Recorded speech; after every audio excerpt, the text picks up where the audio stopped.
Yeah, we're off. Hi, guys. No, Molly, you're going to have to move for a minute. Move. Move for a sec. Thank you. Oh, I left the plug plugged out too. I got jerried.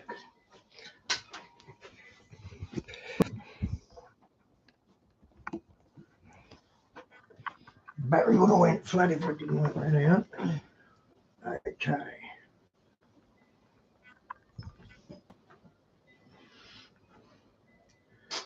In some of the teachings of John the Baptist, for example, like the idea, the concept of a baptism of repentance. In some of the teachings of John the Baptist, for example, like the idea, the concept of a baptism of repentance for the forgiveness of sins. That's referenced in First Enoch, the book of the parables. And I think it's very possible that John the Baptist was a member of that Essene community near the town of Magdala, where Mary Magdalene was from. That's where scholars believe they were from.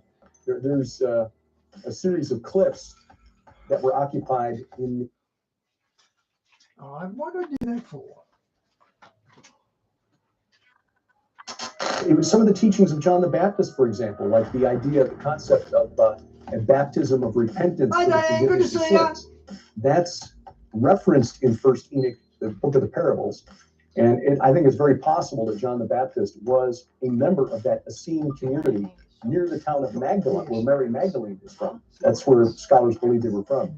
There's a series of cliffs that were occupied in the 2nd and 1st centuries BC, overlooking the town of Magdala. And it's really cool when you go to Magdala on the tour and look up there, see all these holes in the side of the cliff. It's like, wow. So these guys were living up there. And while they were living up there, looking out of their caves and seeing Mount Hermon in the distance, somebody up there 2,000 years ago was writing this stuff about the chosen one, the anointed one, the Son of Man, who would come and bring justice to earth and punish the wicked angels, the wicked kings, wicked landowners, and so on. Many millennia ago, at the peak of Mount Hermon in the Golan Heights, a group of divine beings known as the Watchers, or Sons of God, descended in an act of rebellion against their king, Yahweh. By teaching them the secret knowledge of the cosmos, they sought to wrestle dominion of the earth away from humanity. They bore children with them, and their offspring were both human and divine. These giants are the demigods of old, and the events that transpired would forever alter the course of human history. At Camp Hermon, we discuss the oddities of the ancient world and their lingering impact on our world today. Welcome. Hey campers, welcome back to Camp Hermon. It's Tori. I'm here with Chris. What up, Tori? We are super stoked to share this week's episode with you guys. A couple quick boss, good to see you, bro. If you haven't gone to our website, camphermon.com, we have some really cool new merch. What do we have, Chris? We've got the Giants Are Real shirt, the Nephilim shirt. We've got mugs, stickers, all the things. And one of the great things about the merch is anything you guys buy, it just supports the show. So we love that. Appreciate that. We've got mugs. You can go get mugged. You can mug your friend. Yeah, Send them and a you know Camp what? Hermon mug. You know what goes great in a Camp Hermon mug, Tori?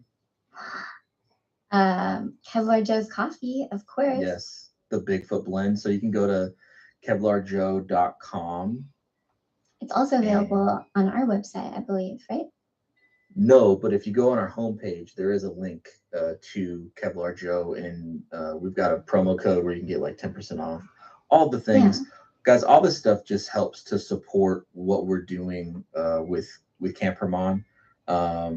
So yeah, if you guys feel led, like you want to sponsor the show, support us, get merch, membership, whatever, we appreciate it. Another awesome way to support us, seriously, is if you guys leave a review or just share episodes. We love seeing, people will send me on social media, people are tagging us in their stories. It means a lot, and that really goes far for us. So you guys know, social media is it's a big deal these days, right? Yep. And guys, on today's show, it's tonight. We record at night, so we always say tonight, but episode ends up dropping in the morning, so that's always kind of weird. But we just got done talking to Derek Gilbert. So the episode you guys are about to hear is with Derek Gilbert, and Tori. He blew my mind. He got into the first book of Enoch. He gave us like a whole geography lesson on Israel. I really want to go with him and Sharon to Israel. They're going in 2024 and 2025. So if the world hasn't ended yet, I'm going to be saving my pennies for that. Nice. Awesome. All right. Well, Tori, without further ado, here it is. I'm going to miss their presentations because I'll be on the road Friday night, but I'll get to Judith is going to come there. Oh, is she? Awesome. Yeah, that's gonna be great. Derek, you and Sharon are speaking there, if I'm not mistaken. On Saturday, right? Okay, perfect. Yeah, I'll be there for that. So we'll be sharing some of the video that we shot at during our pre-tour expedition with Doug Van Dorn.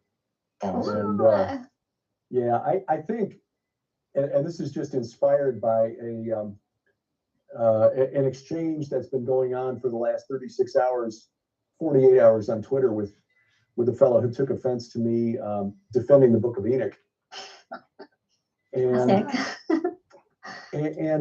you know, it's inspiring me to dig into more research, because I'm certainly not an expert on the Book of First Enoch, but what I've read has convinced me that Mike Heiser's Reader's Companion for the Books of Enoch should be required reading for all Christians. And that I need to do more of a deep dive into it. Most of us who heard of First Enoch think, okay, Book of the Watchers. All right, confirms Genesis chapter 6. The narrative tells us what happened to the Watchers, Shemaiah and Azazel, or Azael.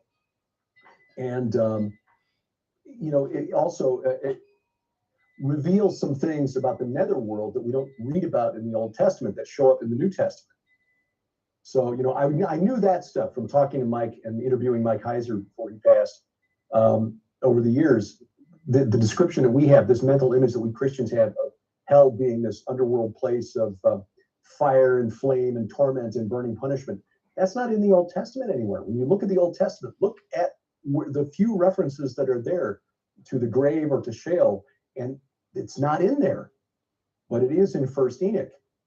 And those first 36 chapters, the Book of the Watchers, probably written in the 3rd century BC, that brings forth this information that is then repeated in the New Testament and validated by Jesus, because he talks about, you know, Gehenna as a place where the fire never dies and the worm, oh gosh, I've forgotten the verse, but essentially confirming that it is a place of fiery torment. But then you get into, and this is something I only stumbled onto about a year ago, 6 months ago, really. The second section of the book of First Enoch, beginning at chapter 37 through about chapter 71, called the Book of Parables, is prophetic, and it is there. And this was written in the 1st century BC, probably in toward the end of the 1st century BC, so just before the birth of Jesus. Okay, around the time of the death of Herod the Great. And it describes a messianic character who's called the chosen one, the anointed one, and most frequently, the Son of Man. Yeah. Now, there's a mention in Daniel chapter 7 to one like a Son of Man, but he's not given any real definition. He's there at the right hand of the Ancient of Days, and he's given a kingdom, an everlasting kingdom, an everlasting dominion. But he doesn't do anything, or at least he's not given any kind of role in Daniel. And so I pointed this out on Twitter, and this guy just started, you know, fighting with me about it. Like, okay, I'm like the guy in that old Monty Python sketch who's willing to pay a 5-pound note to have an argument. So, and I've learned over 25 years of marriage to Sharon that that's not a good way to maintain a healthy marital relationship. So there are times when it's really not worth the argument. But in this case, you know, for me, it's like iron sharpening iron. Okay, this guy challenges me on something, and I go back and I look and I dig it up. So this is inspiration. For me, this is inspiration to dig in and make sure that I'm right. Yes. which is maybe not the right spirit for learning. And so I'm trying to be gentle in my responses, because I don't want to be, you know, that guy who comes across like, hey, because I said it, you should just accept it because, you know. Hang on, guys. I didn't realise it was going to be a full-on radio broadcast. Man. And, you know, it also it reveals some things about the netherworld that we don't read about in the Old Testament that show up in the New Testament. So, you know, I knew that stuff from talking to Mike and interviewing Mike Heiser before he passed over the years. The description that we have, this mental image that we Christians have of hell being this underworld place of fire and flame and torment and burning punishment, that's not in the Old Testament anywhere. When you look at the Old Testament, look at the few references that are there to the grave or to Sheol, and it's not in there, but it is in First Enoch. And those first 36 chapters, the Book of the Watchers, probably written in the 3rd century BC, that brings forth this information that is then repeated in the New Testament and validated by Jesus, because he talks about, you know, Gehenna as a place where the fire never dies and the worm, oh gosh, I've forgotten the verse, but essentially confirming that it is a place of fiery torment. But then you get into, and this is something I only stumbled onto about a year ago, 6 months ago, really. The second section of the book of First Enoch, beginning at chapter 37 through about chapter 71, called the Book of Parables, is prophetic, and it is there. Vars, that link to Steve Quayle, that's on Hannah's channel. I think she takes risks playing Steve Quayle, so I'm not going to play that because Steve Quayle copyrights and he's really strict about it. But that does look like a good video, but I wouldn't risk playing it. I hope Han doesn't get copyrighted for it, but I wouldn't be playing Quayle's stuff because that's what he does. And this was written in the 1st century BC, probably in the toward the end of the 1st century BC, so just before the birth of Jesus. Okay, around the time of the death of Herod the Great. And it describes a messianic character who's called the chosen one, the anointed one, and most frequently, the Son of Man. Yeah. Now, there's a mention in Daniel chapter 7 to one like a Son of Man, but he's not given any real definition. He's there at the right hand of the Ancient of Days, and he's given a kingdom, an everlasting kingdom, an everlasting dominion. But he doesn't do anything, or at least he's not given any kind of role. Actually, no, Vars. If you can find decent stuff like this, send me the link, because I don't go 3 hours anymore because I don't find enough content to do 3 hours every day. That's why I chop it back to 2.5 hours. If you can find something good, Vars, send it to me and I'll stream it the next day. Same with you, Di, please. And Daniel. And so I pointed this out on Twitter, and this guy just started, you know, fighting with me about it. Like, okay, I'm like the guy in that old Monty Python sketch who's willing to pay a 5-pound note to have an argument. So, and I've learned over 25 years of marriage to Sharon that that's not a good way to maintain a healthy marital relationship. So there are times when it's really not worth the argument. Wow. But in this case, you know, for me, it's like iron sharpening iron. Okay, this guy challenges me on something, and I go back and I look and I dig it up. So this is inspiration. For me, this is inspiration to dig in and make sure that I'm right. Yes.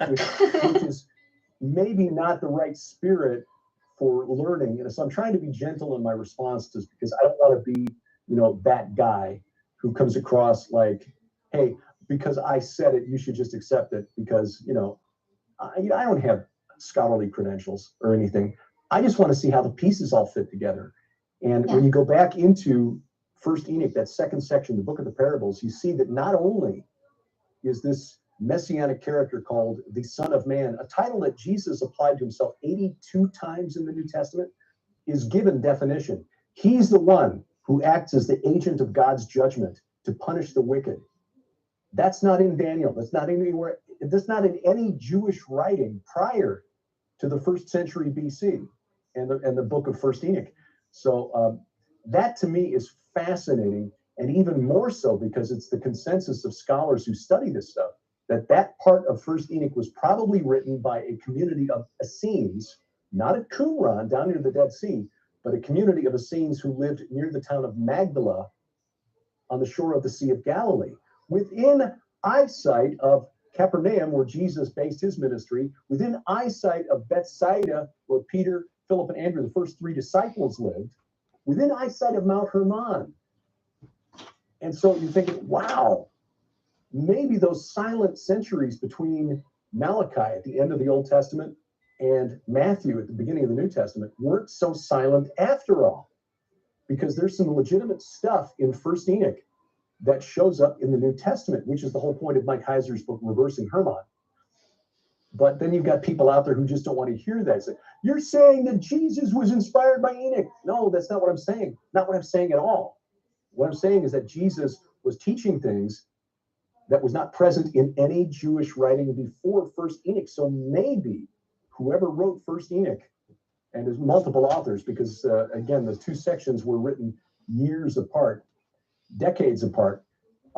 Maybe they were getting legitimate divine revelation, or maybe they were just really intense scholars of the Old Testament who dug into the prophecies of Daniel and Ezekiel and Isaiah and Jeremiah and Zechariah and actually fleshed out some things that are not in the Old Testament. It's no different than saying, you know, you can learn a lot of biblical truth by reading the writings of Charles Spurgeon. 40 criminals, 6,000 times.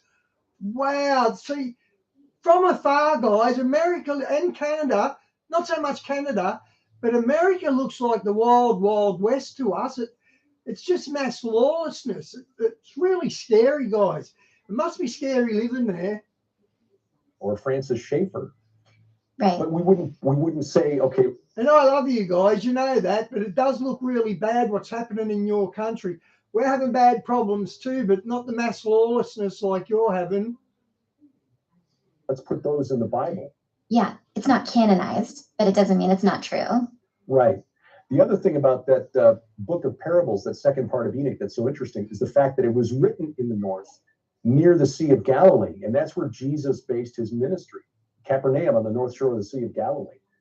So the ground had been prepared there. And in fact, this is one of the things I'll be talking about at the Go Therefore conference in July.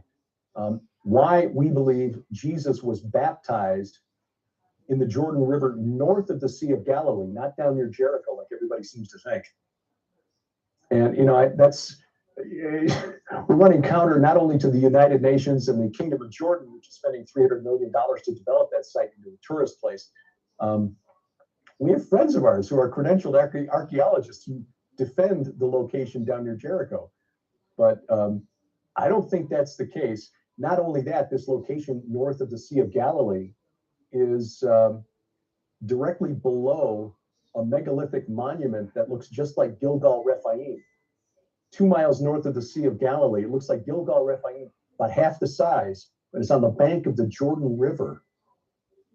And it's less than half a mile from Bethsaida, where Peter, Andrew, and Philip were you know, their hometown. So it's astonishing. You put that together with this stuff from First Enoch and the prophecies of the coming Son of Man. What did Jesus say at the base of Mount Hermon? Who do people say the Son of Man is? And then he said to Peter, who do you say that I am? That's how he declared his divinity. So, I mean, wow. Fitting all that together is just astonishing. That's so cool. Man, I'm so excited for July. It's going to be awesome. Yeah. Yeah. So how do you, I mean, sorry, and this is off topic, but like, do you have like a go-to answer for Christian? Because I've encountered a lot of Christians who have a problem with, or who like aren't even willing to read the Book of Enoch. And to me, it's yeah, me too, Diane. I'm on the coast. I'm like 70 miles away from Sydney. Kind of like, look, it's like I don't know. As a Christian, it's not like you think if you read something secular, it's going to totally dismantle your faith, right? So like, why not read it and like spit out the bones? Like if something doesn't, I don't know. Well, yeah, and this is again, this is this discourse that I'm having with this gentleman, trying to explain to him why it's worth at least reading for those sections that help understand better some of the weird sections of the Old Testament, and also some of the things that we find in the New Testament. I don't think, I know I didn't, you know, even to this day, because like I said, just coming across some scholarship on the book of First Enoch and the book of Parables specifically, less than a year ago. It's kind of opening my eyes like, wow, I didn't realize how much I was reading into the Old Testament. I mean, I'd always assumed, okay, Jesus, yes, the Son of Man, that's from Daniel chapter 7. But when you look at Daniel 7, there's nothing there about the one like a Son of Man, which in the Old Testament, by the way, that phrase in Hebrew just was a way of saying human one, because that phrase shows up dozens of times in the book of Ezekiel, where the angel is saying, come, Son of Man, and I will show you blah, blah, blah, blah. It's just saying, come on, human, follow me. But this one that Daniel sees, one like a Son of Man at the right hand of the Ancient of Days, who's given a kingdom. Okay, that's the only mention of it.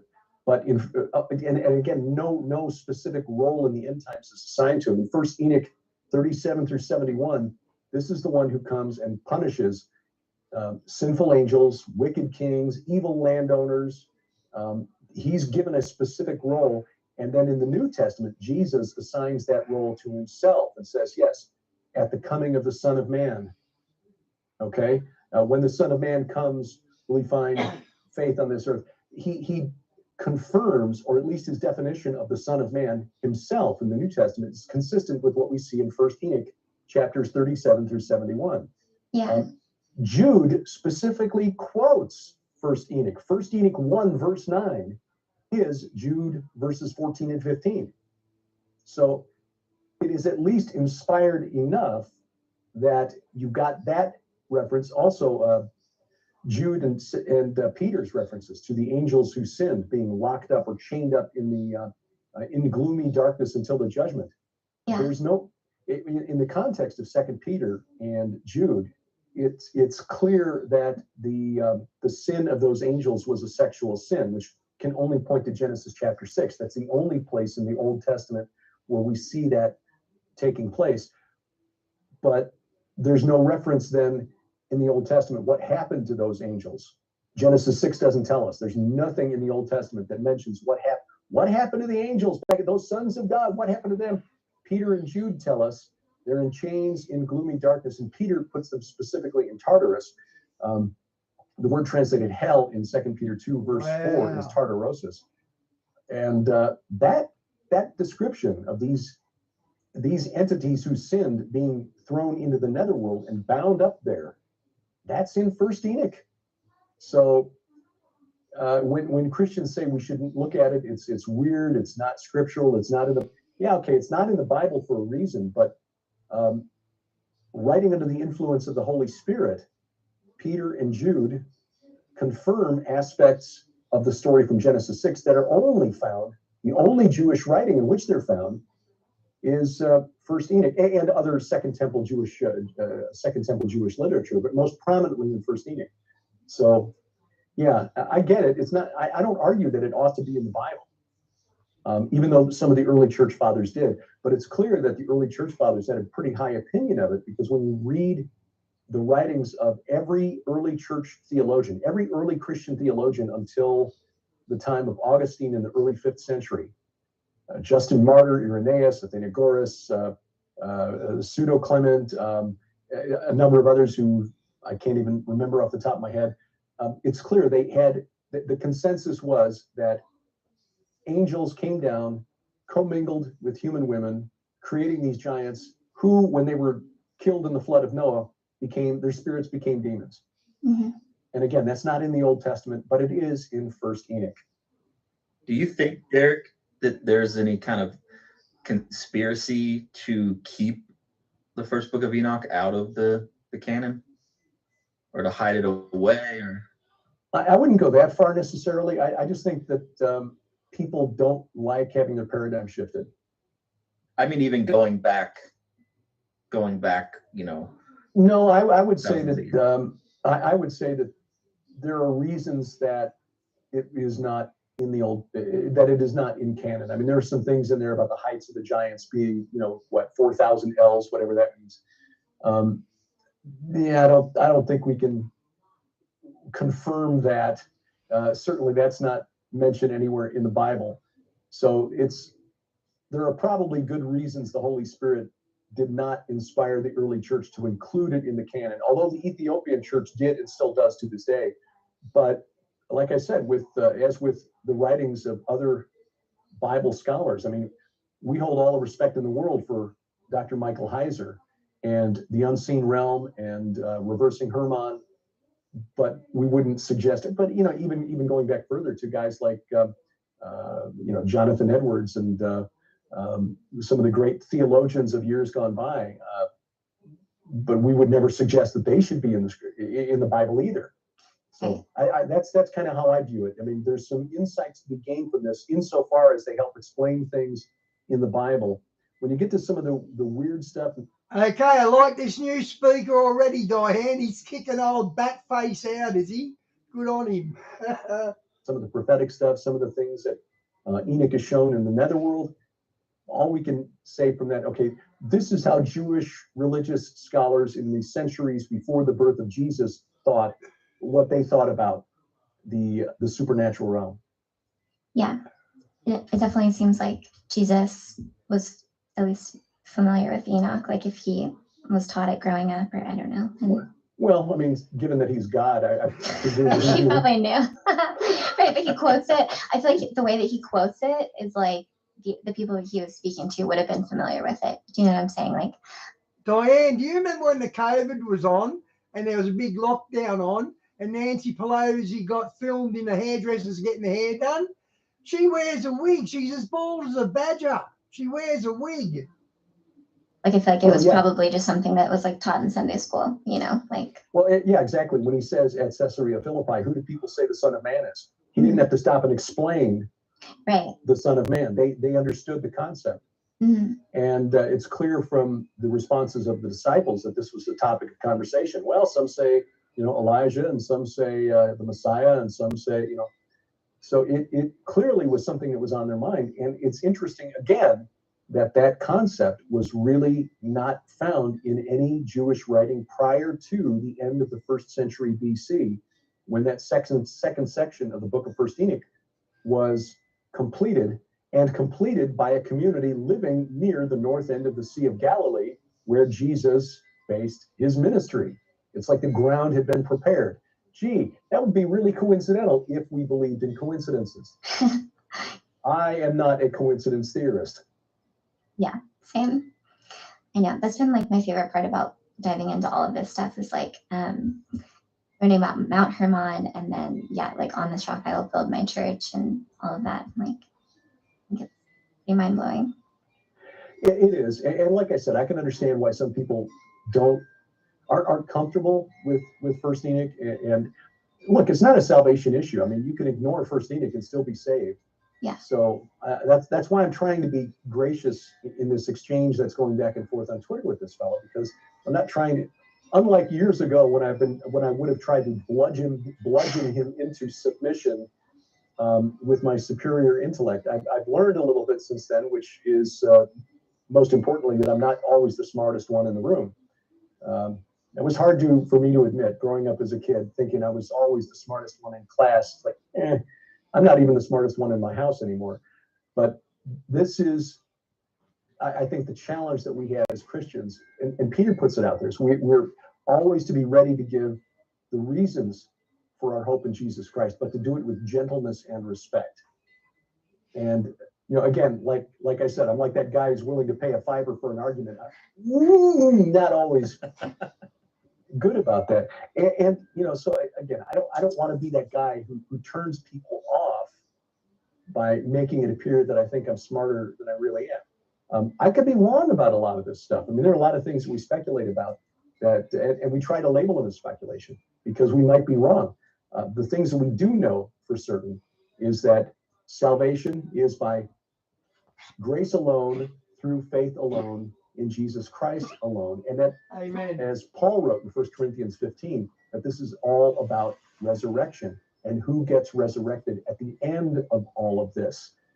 And in that, because that is true, and because as we can document, not just from the Bible, but through the archaeology that's been done in and around Israel, that's a key component of the pagan religions that the Israelites confronted when they moved into Canaan. The cult of the Nephilim, cult of the Rephaim, the spirits of the Nephilim destroyed in the flood. The Canaanites knew who they were, and they were.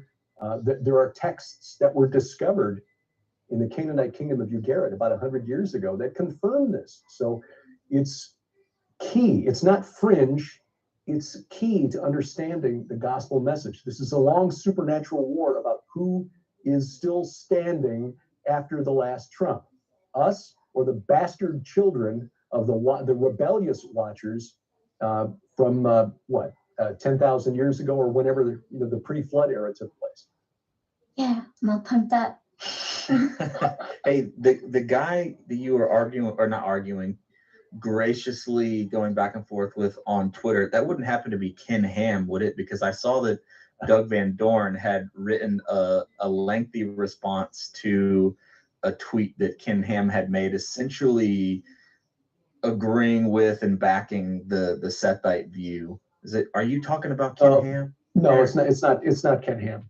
Okay. I saw references to Ken's tweet, and I know that he's got that view of Genesis chapter 6, and all I can say is, well, God bless him.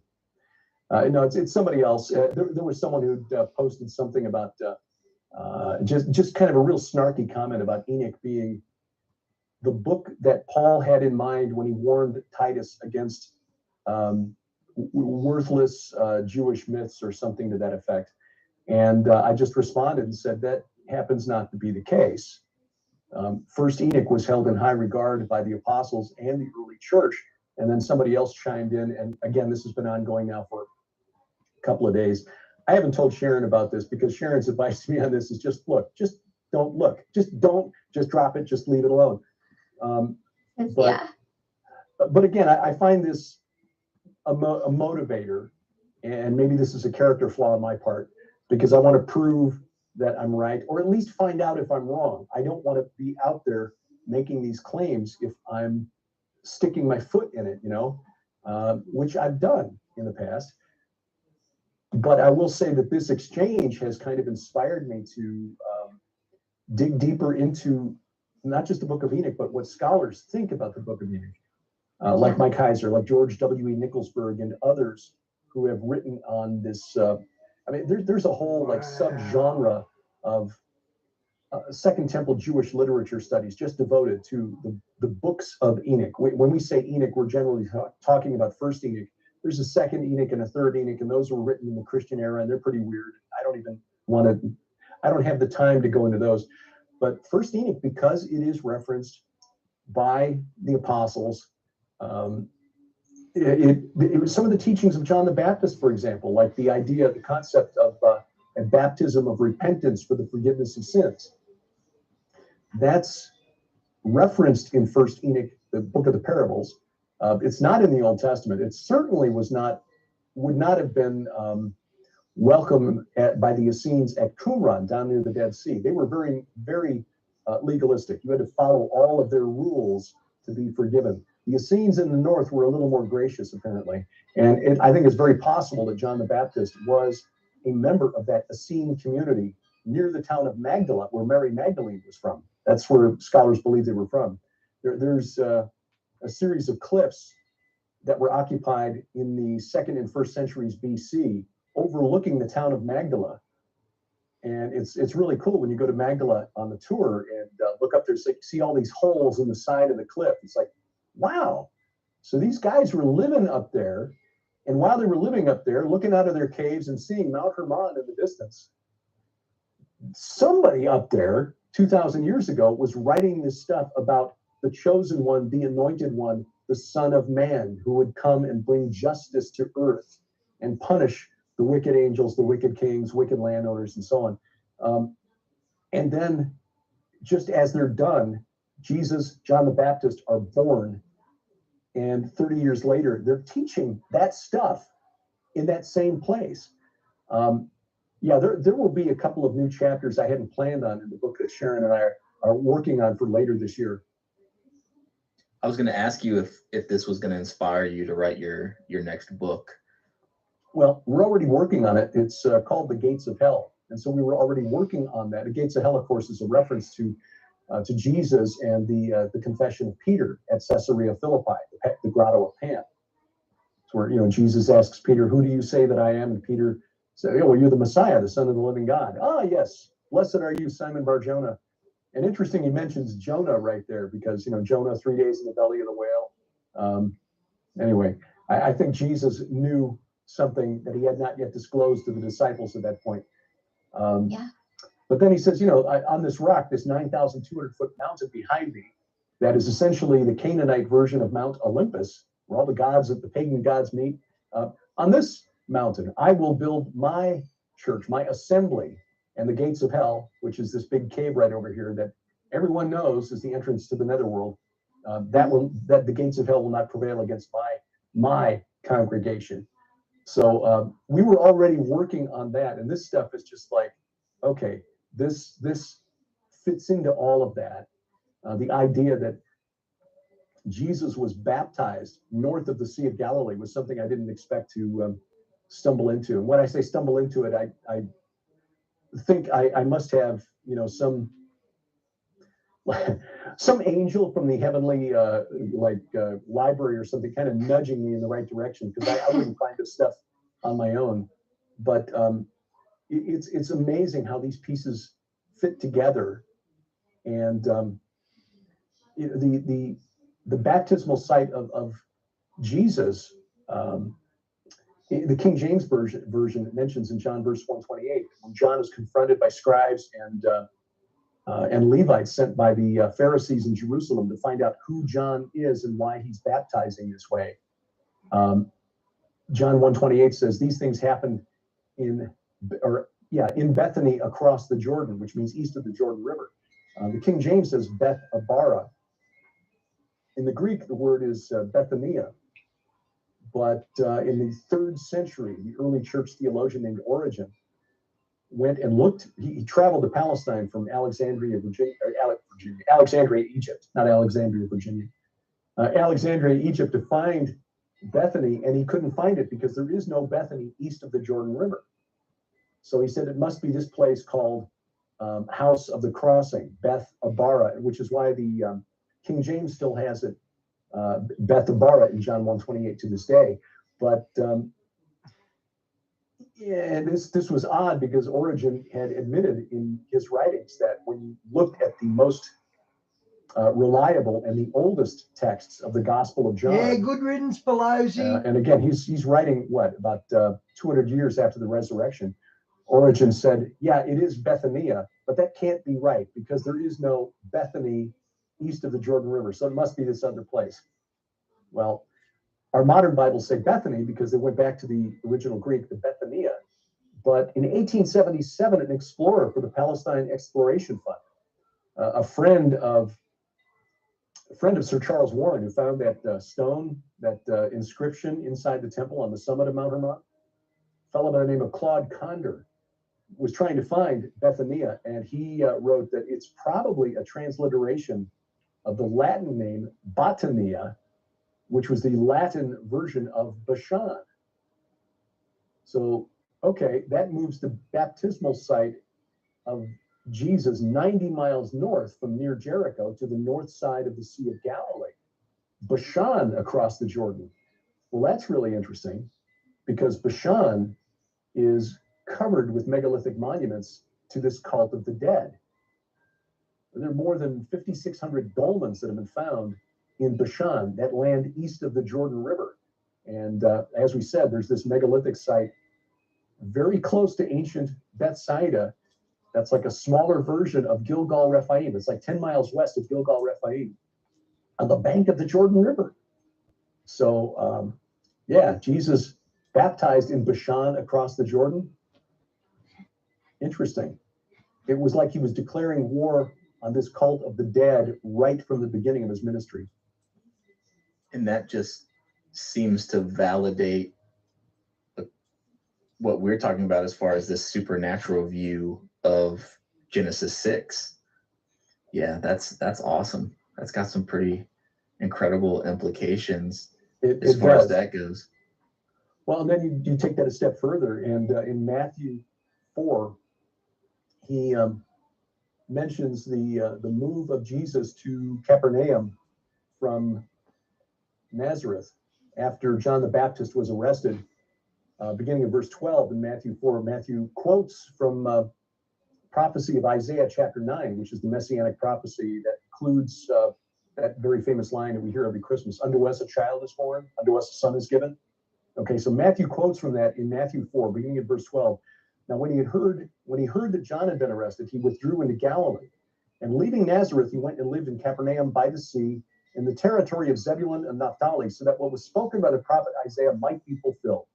The land of Zebulun and the land of Naphtali, the way of the sea beyond the Jordan. The way of the sea, that's the Via Maris, that's the famous Roman road that led from Egypt up to the Sea of Galilee, and then it traveled up the valley through which the Jordan River flows between Mount Hermon and the Sea of Galilee, until you reach the site of ancient Hatzor, and then it branches off to the northeast to go towards Damascus. And of course, beyond the Jordan again means east of the Jordan River. The way of the sea beyond the Jordan, Galilee of the Gentiles.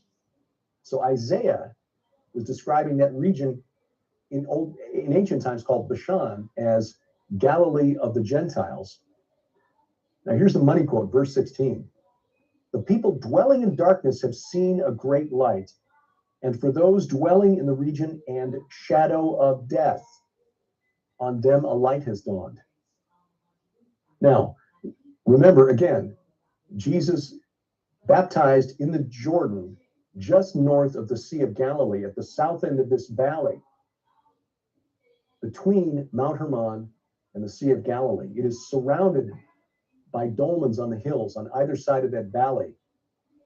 It used to be a great big marsh called the Hula Marsh, H-U-L-E-H. The Israelis drained it in the 1950s to get rid of malaria. So you've got all of these dolmens around this valley through which the Jordan River flowed. And Matthew says that Jesus, moving to Capernaum at the south end of this valley, was bringing a light to people dwelling in the region and the shadow of death. Is that valley through which the Jordan flows the valley of the shadow of death? We think it is. In fact, when we were there with Doug and Janelle Van Dorn, we visited a cluster of dolmens at the north end of that valley near a kibbutz called the Shamir kibbutz. And this is that dolmen with the 50-ton capstone. So, I mean, we were climbing around inside this dolmen with like 100,000 pounds of stone hanging over our heads. That's as much as 2 fully loaded 18-wheel flatbed trailers. And okay, how did they get this put into place 5,000 years ago? Yeah. Archaeologists say that dolmen and that dolmen field around that Shamir kibbutz, there's like 400 dolmens there. That was the center of the ancient dolmen building culture on the Golan Heights and in and around the Hula Valley. So, and it's the only dolmen that's been found north of like Yemen that has petroglyphs on the underside. So, fascinating stuff. We were very excited to find that there is a way for our tour buses, to get right up to it. So we're going back there next year. That's so cool. So when you're describing this, I'm just imagining King David writing these words: "Yea, though I walk through the valley of the shadow of death, I will fear no evil, for thou art with me, thy rod and thy staff." I didn't realize it was King David who said that. I never knew who said that. They comfort me. And I'm just imagining him going through that valley, just being surrounded by demons, the disembodied spirits of it. Okay, I'm not getting many viewers, guys, because it's a radio broadcast. I didn't realize it was going to be a radio broadcast. So I've got something else lined up. Where is it? Hang on, guys. No, like history.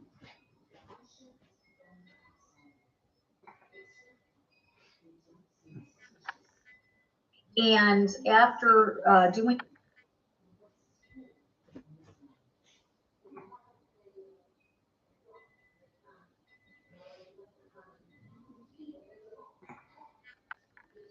T-minus 30 seconds.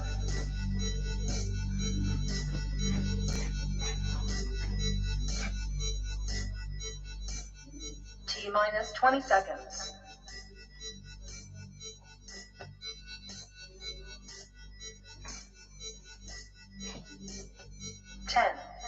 9, 8, 7, 6, 5, 4, 3, 2, 1. Live with John Pounders.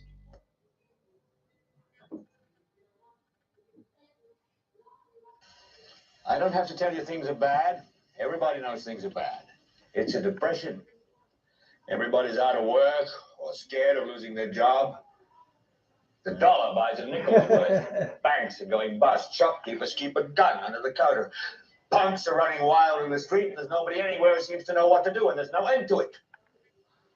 We know the air is unfit to breathe and our food is unfit to eat.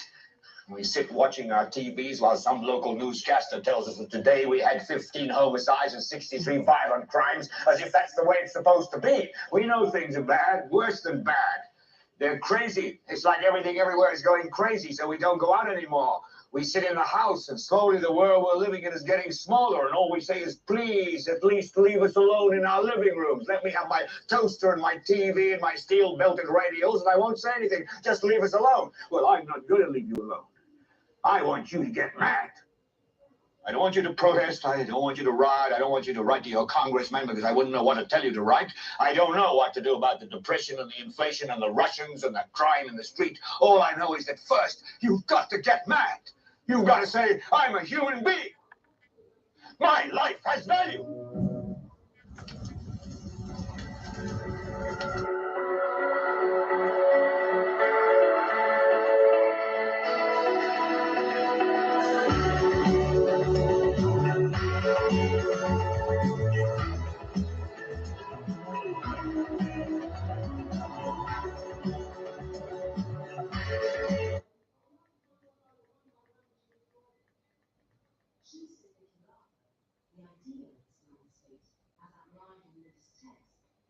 With us twice this week.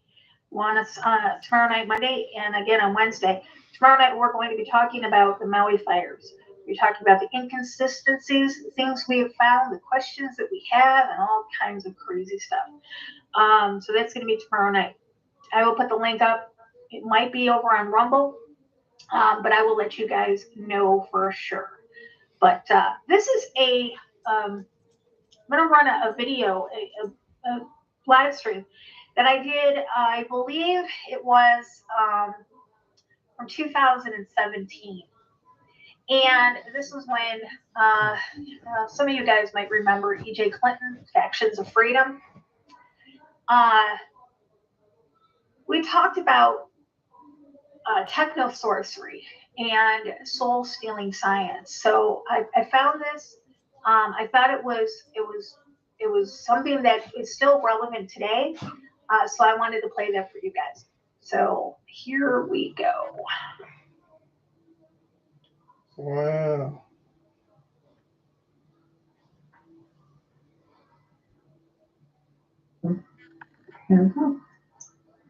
Right on. I want to thank you guys for tuning in to another edition of Factions of Freedom. This is the live segment where I have one of the hosts of 3 Minutes to Midnight. They're part of the Underground Resistance Network, and I'll let her introduce herself. Thank you for having me. My name is Lori Alexander, and I am the host of 3 Minutes to Midnight on our Underground Resistance Network. I'm part of a network, the new network that's coming out called the Sentinels of Truth. That's kind of a tentative name right now. We're in the process of getting all of that together. I am a co-host of Spitfire and the Sentinel. I'm also a guest co-host of Sarar Strikes Back, and also a guest co-host of Maynard After Midnight. So kind of busy. I am busy. You're busy all the time. All the time. So I guess, if you don't mind, to kind of let people know who you are, because obviously you're very intelligent. You're passionate about the research. You're putting hard putting information out there. And that's just my opinion. And I've just now started following you. Would you mind explaining to the people kind of, I guess, your perspective? Well, I started this journey a long time ago. ago, back in the 70s. I knew that there was something wrong with this world, so I started researching it. So, you know, my research and my knowledge kind of does go deep into the radical. About 2 years ago, I started on Facebook, started a community known as Exposing Satanic World Government, and was surprised at how many people are still asleep in this world and what's going on around it. We've woken up a lot of people ever since, you know, 9/11 happened, Sandy Hook, Boston bombing, Waco, Oklahoma City bombing. You know, so all of those events are waking people up to the tyranny and to the extent that the elite of this world will go to control the narrative of what we see on mainstream media. I'm going to take this time and definitely say, for anybody who has not checked out the Exposing Satanic World Government Facebook page, please do. It's daily content, daily memes, always thought-provoking stuff. I mean, they might not be putting up articles, but they're putting up memes. They're putting up everything you really need to see to kind of decode this matrix. Right. I do write articles when I have the time.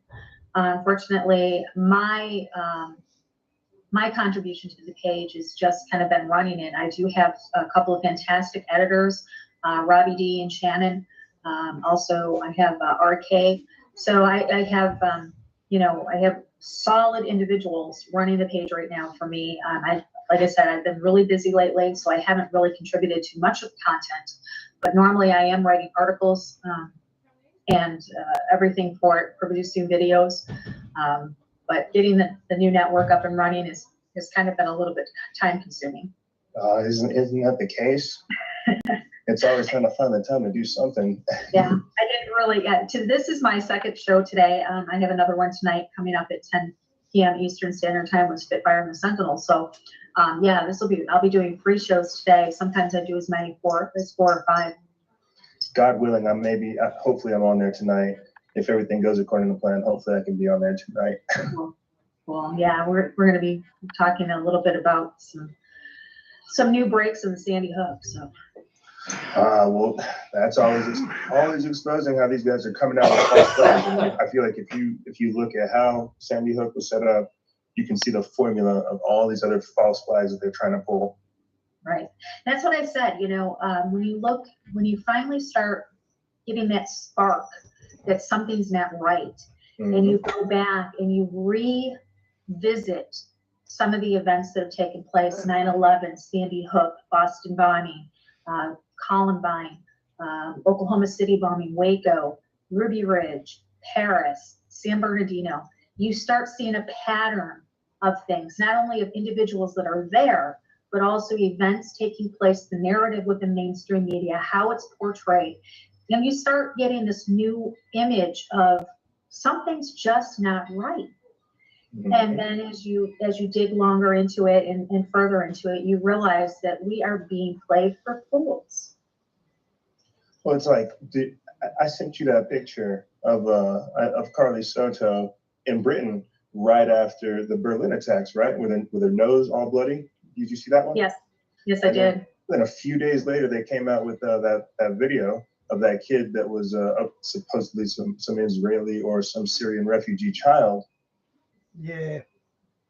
Who was part of an explosion. And Diane, not only are they battling bushfires, there's something like 60 bushfires running amok on the eastern coast of Australia. They're also getting floods. They're actually getting floods as well. This world's in turmoil, this weather. It's really crazy. We had 38 degrees Celsius weather 2 days ago, and we're only a month out of winter. And they lined it up with another video where the kids seen doing the same thing, and all these people are doing are really crisis acting. They're staging events. Right, and we're seeing that with the young Mormon missionary named Mason, who supposedly got burned. Yeah, he's made a miraculous recovery. I just want to say that. My mother went through burn treatment years ago. It took her almost a year to recover, and he's done it in 30 days. So kudos to him, because you know, if you can recover that quickly from that hard of or that bad of an injury, you know, so. Well, it's like, how do people not see the fact that this is a 19 or 20-year-old kid named Mason Wells who's been at both the Paris attack. Diane, that link's saying it won't open because a Safari search can't be found or something. The Boston bombing, and now he's over here, the Brussels attacks, and he's perfectly fine at every single one. Yeah, it's kind of like the crisis actor that we've seen, the girl with the crying girl. Yeah, I agree, Vast, Planet X. I'm completely on board with Nibiru. The phone, I guess we call her.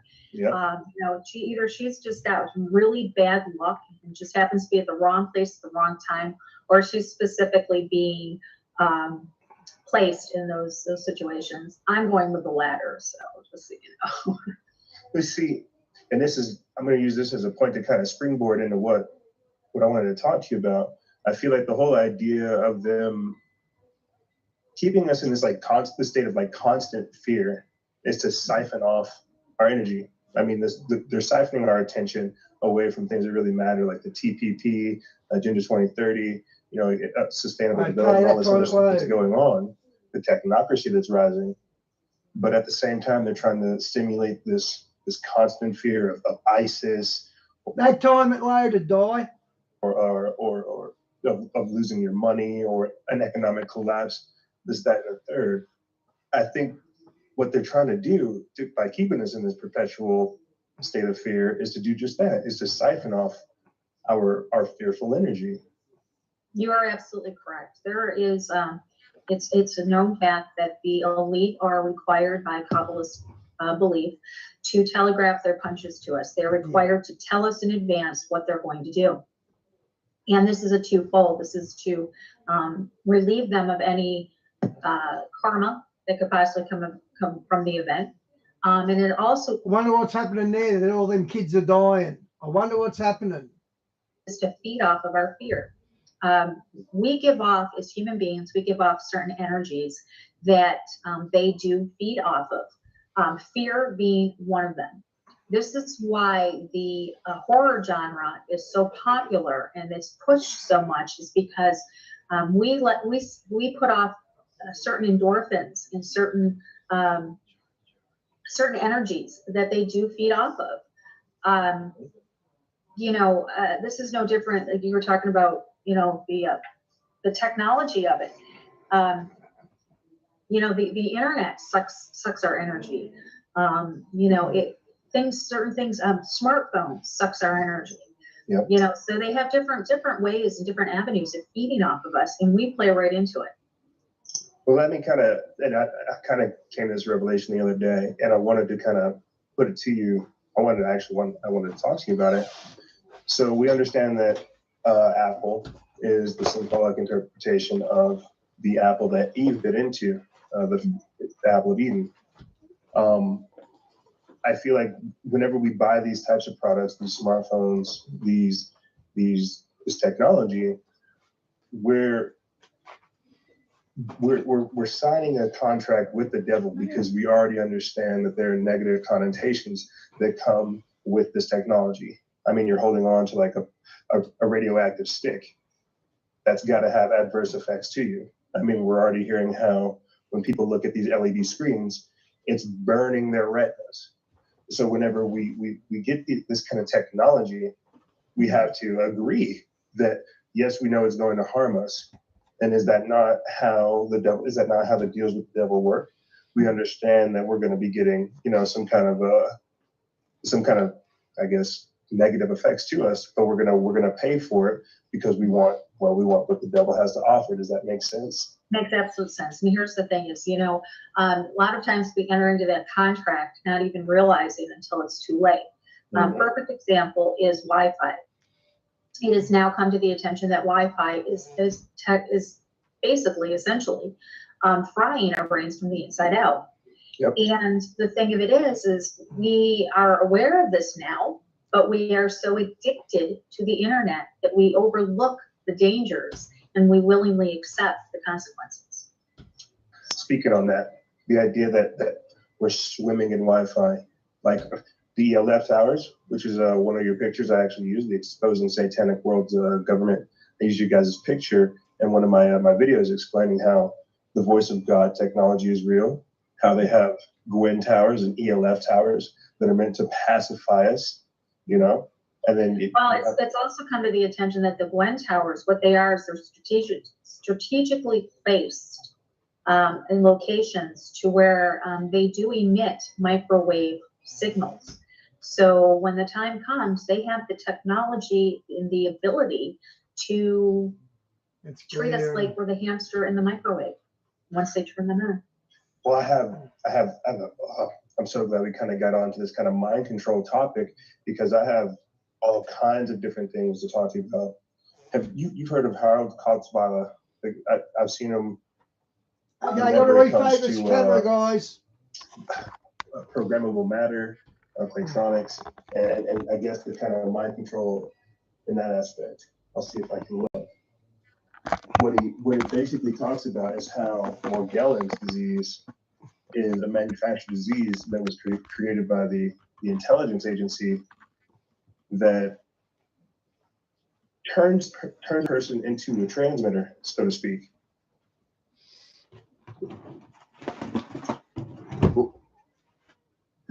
There it is. I'm not gonna say let's watch 2 hours. Never.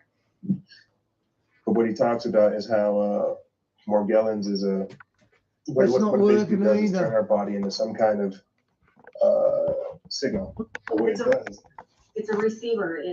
As they send out the signal, the smart dust and the nanobots that are in our system will be triggered, and they will do the job intended to do.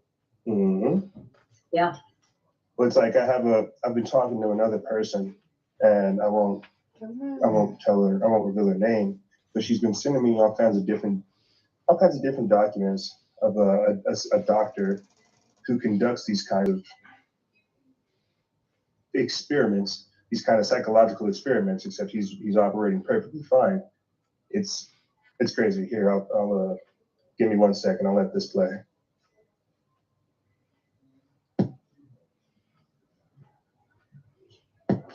Can you hear it? I cannot hear it now. No, cannot hear it. See, still learning. Are you using earphones? I am. Okay, you probably need to unhook those. Can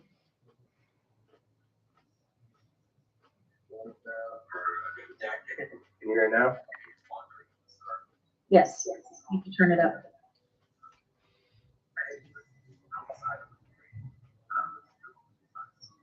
Yeah, you're having the same problem I did. Once you plug in the earphones and you unplug it, the volume's real low.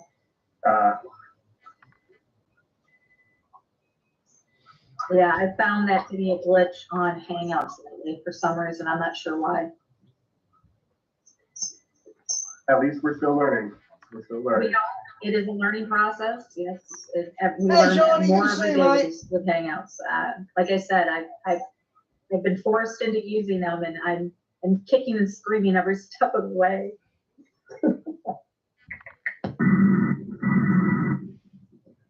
Separate time, but basically, he talks about how through Morgellons, it manufactures our DNA, or at least manipulates our DNA to where we do just that. We become these kind of transceivers.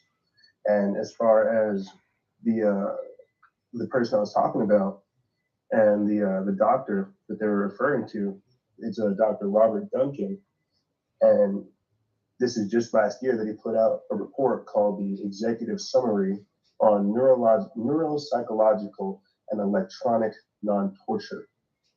He put it out of April 2015.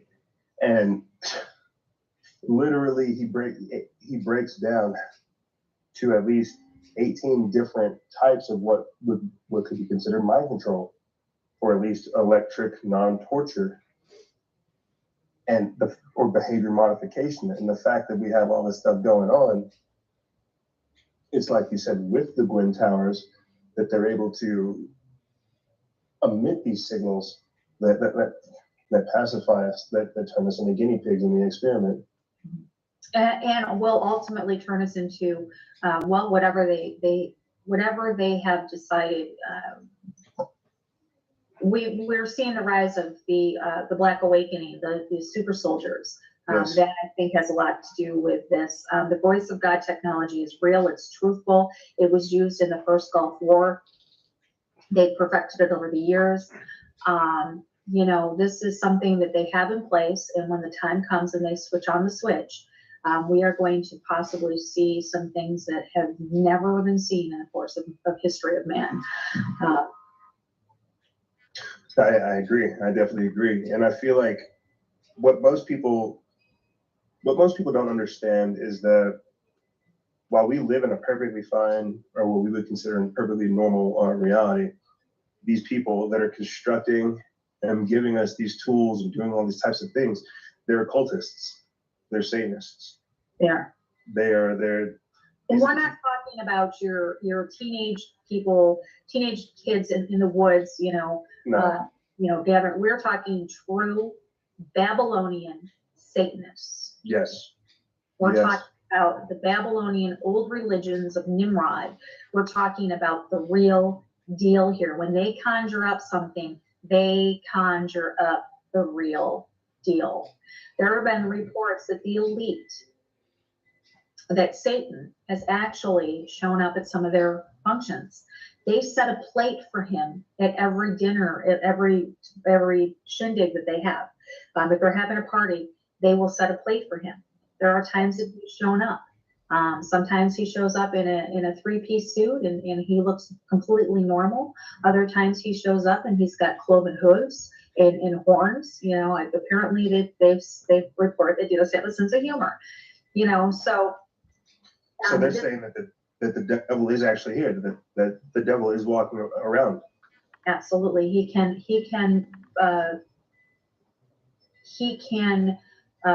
transform into anything, any creature, any human being. So he's real. They have seen him, they have contact with him, and they worship him. Well, I feel like I'm not sure if you saw that my last video that I sent you, but in my last video, I was pretty much just explaining how the secret societies are no longer secret. They're externalizing the hierarchy. That's why we're seeing like the rise of so much demonic activity. Them talking about establishing the temples of Baal or of Baal, the satanic statue in Detroit, the 10 Commandments being torn down in Oklahoma, and people think it's still your average grade, 8th grade Satanists out in the woods killing dogs and cats. It's like, no, these are people that are conducting sacrifices on a global scale. It's like whenever we let in talking about Sandy Hook, what do you think that really was? That was, as I said, something to try to siphon off our fear and negative energy. Even if someone had or had not been killed, had they been there, it's a sacrifice.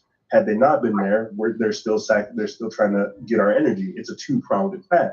Right. What they did is you're in Sandy Hook. What they did is they fed off of our emotions. It was children.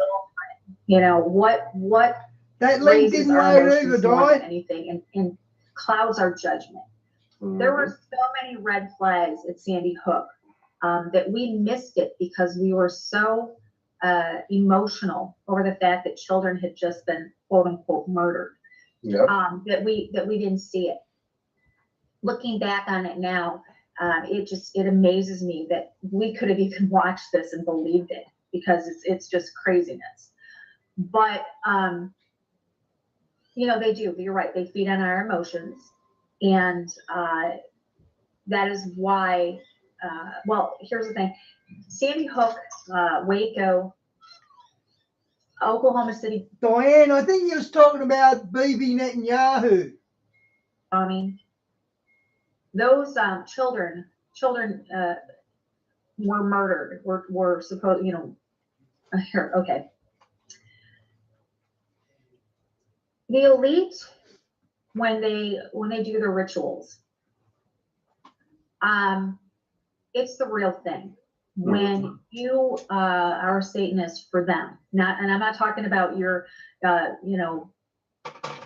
college fraternity Satanists, you know, who sit there and they read Anton LaVey and, you know, candy coated kind of Satanists. I'm talking the real deal here. I'm talking, like I said, again, the Babylonian mystery religion Satanists. Okay. When they sacrifice something, they sacrifice the real deal. They're sacrificing real children. They're sacrificing real women. They're sacrificing real men. Each one of their holy days requires a certain sacrifice. So, you know, this is what we're seeing here. And isn't Beltane coming up, or has Beltane passed? May Day is coming up. Yeah, May Day is definitely coming up. Also on the 18th of April, I believe it is 18th, we're going to be starting our 13-day high satanic holy days. During this time, we saw Oklahoma City bombing, we saw Waco, we saw, you know, a number of events that happened. Boston bombing as well. I forget all the. I have a specific slide with all those dates on there. Yes, that's coming up. So, you know, this is, and it's real. I mean, this is not a conspiracy theory. This is actually the dates that we can verify. We can see that this has happened. But what's even more crazy is I think the time spans from April 16th until April 20th, where people are able to see, where there have actually been like massacres, where there's been mass killings. I mean, the Columbine was during then, Boston bombing was during then, and a few others as well. It's just the fact that we literally have people orchestrating our lives, sacrificing society, and people refuse to see it because of the technology, because of how entrancing it is. You see, that they just get stuck. And I had a little bit of a revelation as far as this modern technology and how it applies to techno sorcery. I mean, you see the Xbox, you see the PlayStation, you see all the technology now, and it all comes out as black, right? Black, smooth, chic, right? Mm-hmm. I'm thinking in the terms of symbols, metaphors, multidimensional understanding. Like that's where I'm thinking. If we have an entire box that is black, dedicated to absorbing all of our time, energy, emotion, dreams, hopes, and reasons, if we have a black box sitting in the middle of our entire family absorbing all of this energy, what does this do? It literally sucks our souls. Mm-hmm. It literally takes us away from reality because, well, we bought it, so we're willingly giving ourselves over to it. Right. It's like with the TV vampires, you have to invite it into your home. Yep, exactly. Yeah, exactly. And you know something, techno sorcery is kind of a urban slang, but techno sorcery, for those that don't really understand it, it's kind of the melding of our technology with sorcery. On the TV, do you remember years ago when you would go to the drive-in or to the movie theater? You know how it was revealed that they were using subliminal messages to get us to buy more popcorn and soda and candy? Yep. Okay, Yep. That's sorcery. That right there is techno sorcery. It is giving us the flickering of the sigils, which would you know, affect us on a subliminal level. Computer and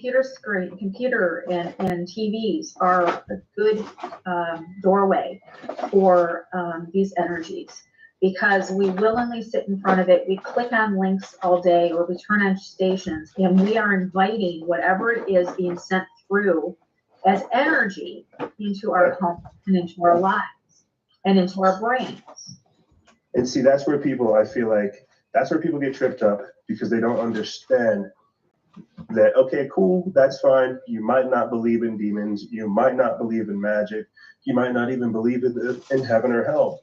That's fine. There are people that do, that are working tirelessly every day to make it that much more of a reality, while also simultaneously working on keeping the spell of ignorance and bliss on you. Right. And so it's like whenever we were talking earlier about what did we lead in talking about? I had a brain fart. But the of energy being used, of the devil being walking around right now, of you saying that the elitists are these Luciferians saying that the devil is already present. And now, what do we have imitating that? We have the show Lucifer on Fox now imitating that the devil is simply walking around in California. He's misunderstood. He's just a misunderstood entity who, I got to tell you, I did watch the first episode of that and I had to stop about half hour into it because I was liking it. Yep. He made him so personable and so likable that I was the same, guys. I tried to watch it, just not. They made the devil look good. had to turn it because I was aware of what was happening. And here's another thing is, still on the subject of the television. Do you remember the movie White Noise? I think it was. Or it had to do with white noise. What white noise is it's that fuzz background noise on your TV, that with white dancing. It was recorded that there was voices or whatever, ghosts or demons or whatever in there. Here's the thing: demons need or require legal, giving them legal entrance or legal entrance into a person's life. Okay. If you are saved through Jesus Christ, you cannot be possessed, but you can be oppressed. Yes. So you can invite them, unknowingly invite them in.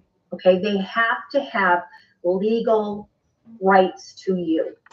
And Yes. Those legal rights can be anything from watching porn, from watching scary movies, from they can take anything as a legal right to come into your life. I don't know if you remember, but a couple of years ago, I think it was in 2014, there was a news story from two young teenage girls up in, I think, Wisconsin, who had gone to the website of Slender Man. Nope. And after doing that, one stabbed the other one. I do recall. I did a really long write-up on exposing satanic world government at that time, explaining to people that the internet is an open portal. Yep. And every time you turn on your computer, you are giving legal rights to the demons that is using the electrical impulses and the electrical gateway and portal to come into your life. You truly are. Well, there's so many different. This is what's so crazy about our satanic society these days, because they have so many footholds into our society.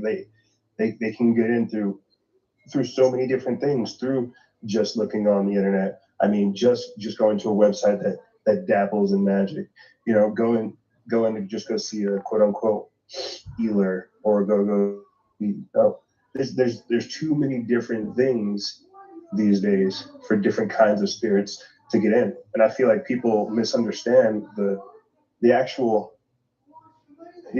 objective of demons, like what they're here to do. They're here, as you said, because Christians cannot be possessed, only oppressed.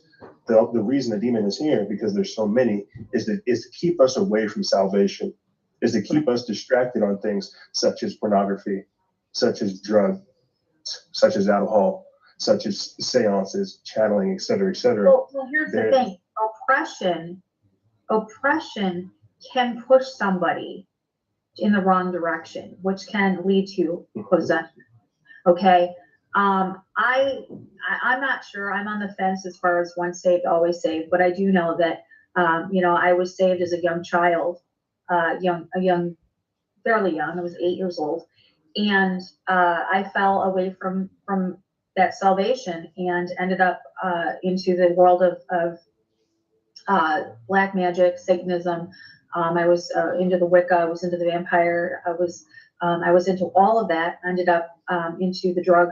It was a drug addict.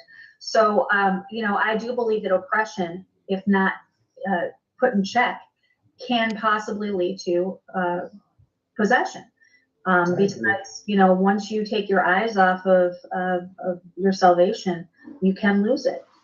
Not to say that you can't get it back, because I certainly have. I agree.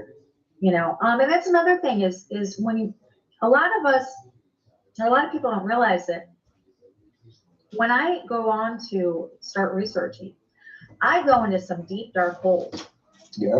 And I make sure that I am completely, I pray before I get on my computer in the morning. I pray before, for the protection. I hold fast and I take possession of no weapon formed against me shall prosper.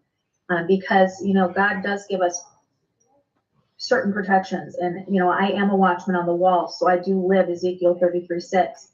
It is my job to blow the trumpet. And should I fail to do so, and one of his children are taken, the blood is on my hands.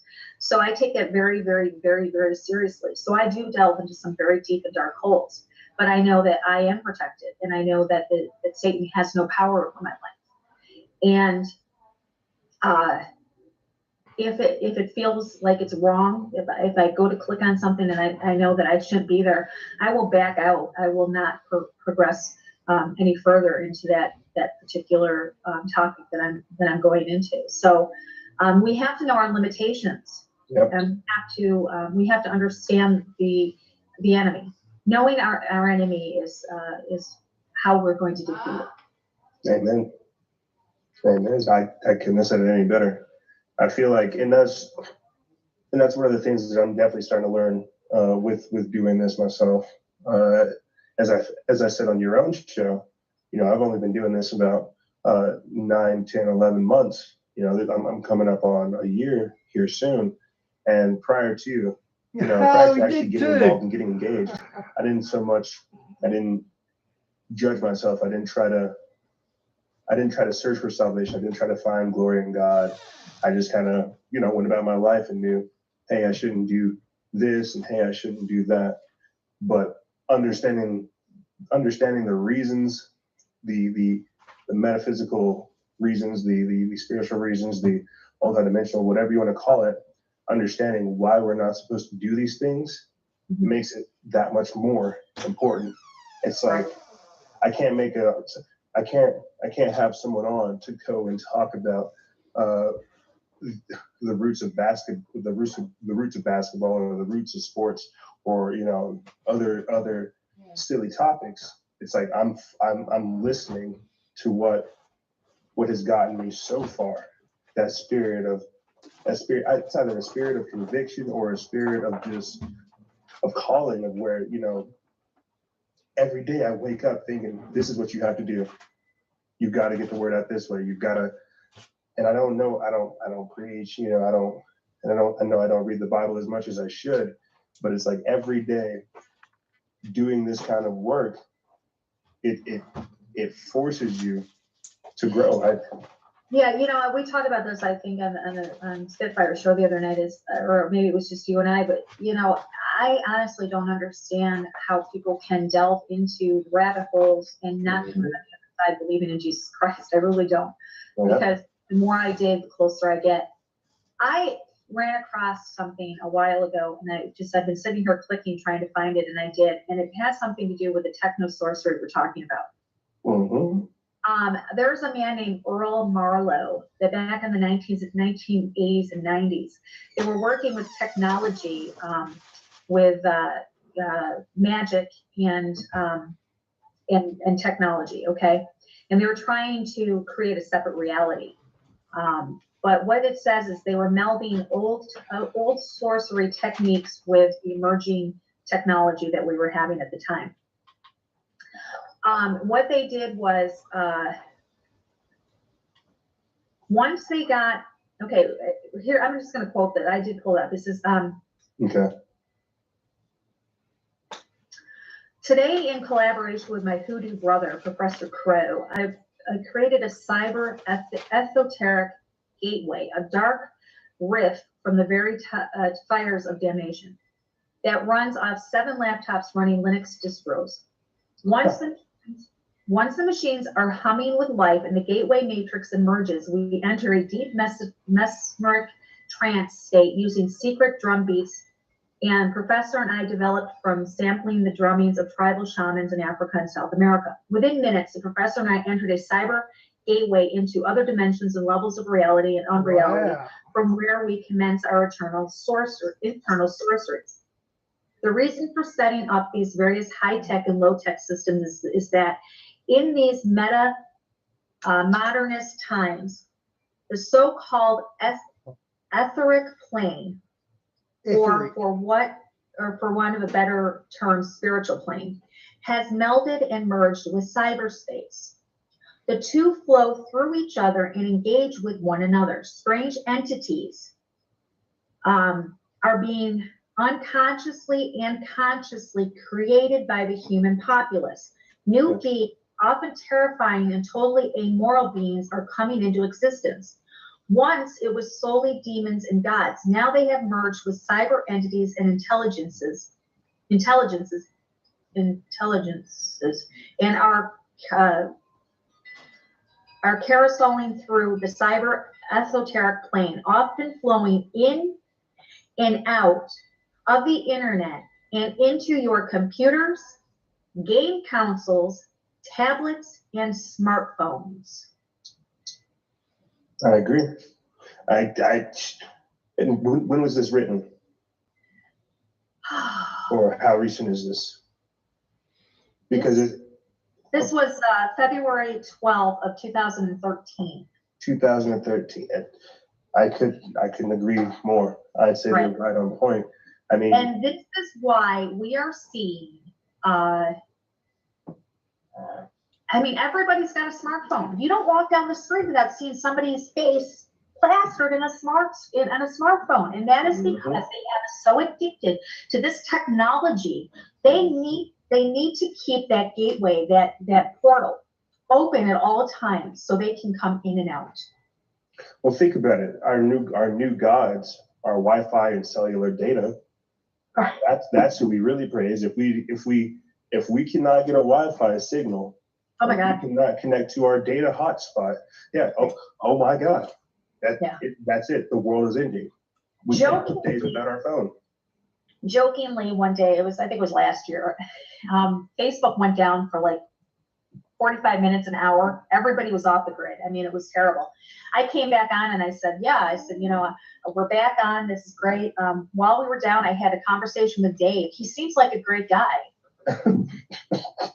He seems all right. I'll keep him around. Right. I mean, I had a conversation with him. We talked for that 45 minutes. He seems like a pretty good guy. You talked? You didn't text him? We've done that too. We've sat in the same room and text each other. How sad is that? Oh my gosh. Yeah. You didn't Snapchat him or send him pictures or anything either? It's dinner time. At dinner time, we'll put the computer off to the side, and he'll have his phone, and I'll be just like, all of a sudden it'll hit me, and I'll be like, really? What is so important on your phone that you can't have a conversation with me? So he'll put down his phone. I'll shut down my computer, and we'll just sit there in silence. Yeah, see, but you got to pull yourself away from the technology. You got to have like an actual human connection. I mean, like you can't have one without the other. You have to have interaction. It's like even whenever I'm meeting with like my fiance, and because I'm always working on something. If it's not the podcast, it's a video. If it's not the video, it's a website, blah, blah, blah, blah, blah. So I'm always working, and, say she'll be cooking dinner and I'll be working on something at the table. And lo and behold, 2 hours pass and I'm wondering like, hey, why is it dark outside? Maybe I should move some of this stuff off and get some food in me, and she laughs because she understands, he's just working. But at the same time, it's like I have to pry myself away. I have to have a conscious decision. Say, hey, get up, get away from me. What are you doing? I know exactly what you're talking about. Thursdays, I will get up at 4 or 5, depending. Like yesterday. Yesterday, I got up at 4 o'clock yesterday morning to get Dave off to work. So from 4 o'clock to about 6, I had my computer on, of course. I was listening to a couple of YouTube videos that I needed to watch for some research. I had them on. I was in the kitchen. I was making his lunches, getting ready for him to go out. He's going to be on the road until Friday. So I have to make sure that everything's situated for him. His bags are packed. He has his coffee, his water, his food. So after he left, I drove him to the truck yard. After he left about 9 o'clock, I came back. I did Mike Sorora show. I did that at noon. Got off of there about 2 o'clock. Did some more research, did a few things around. Before I realized it, Eric had sent me the link for last night's show. I went on that show. Halfway through the show, Damien sent me a link to go on his show. So I was like, okay, cool. So as soon as I got done with Spitfire, we did our after show. I went over to Damien's show. It was 2 o'clock this morning when I finally put all of my things down and I went, my God, I haven't even taken a shower today. I have to admire your dedication, but I know what you're talking about. I mean, before I like this morning, I got up. I was up about 9:30. Decided to kind of sleep in because I was up late last night, so I slept at 9:30. I got up, made coffee. 10 o'clock, I was on Mike's show. Just got off before I came on here with you.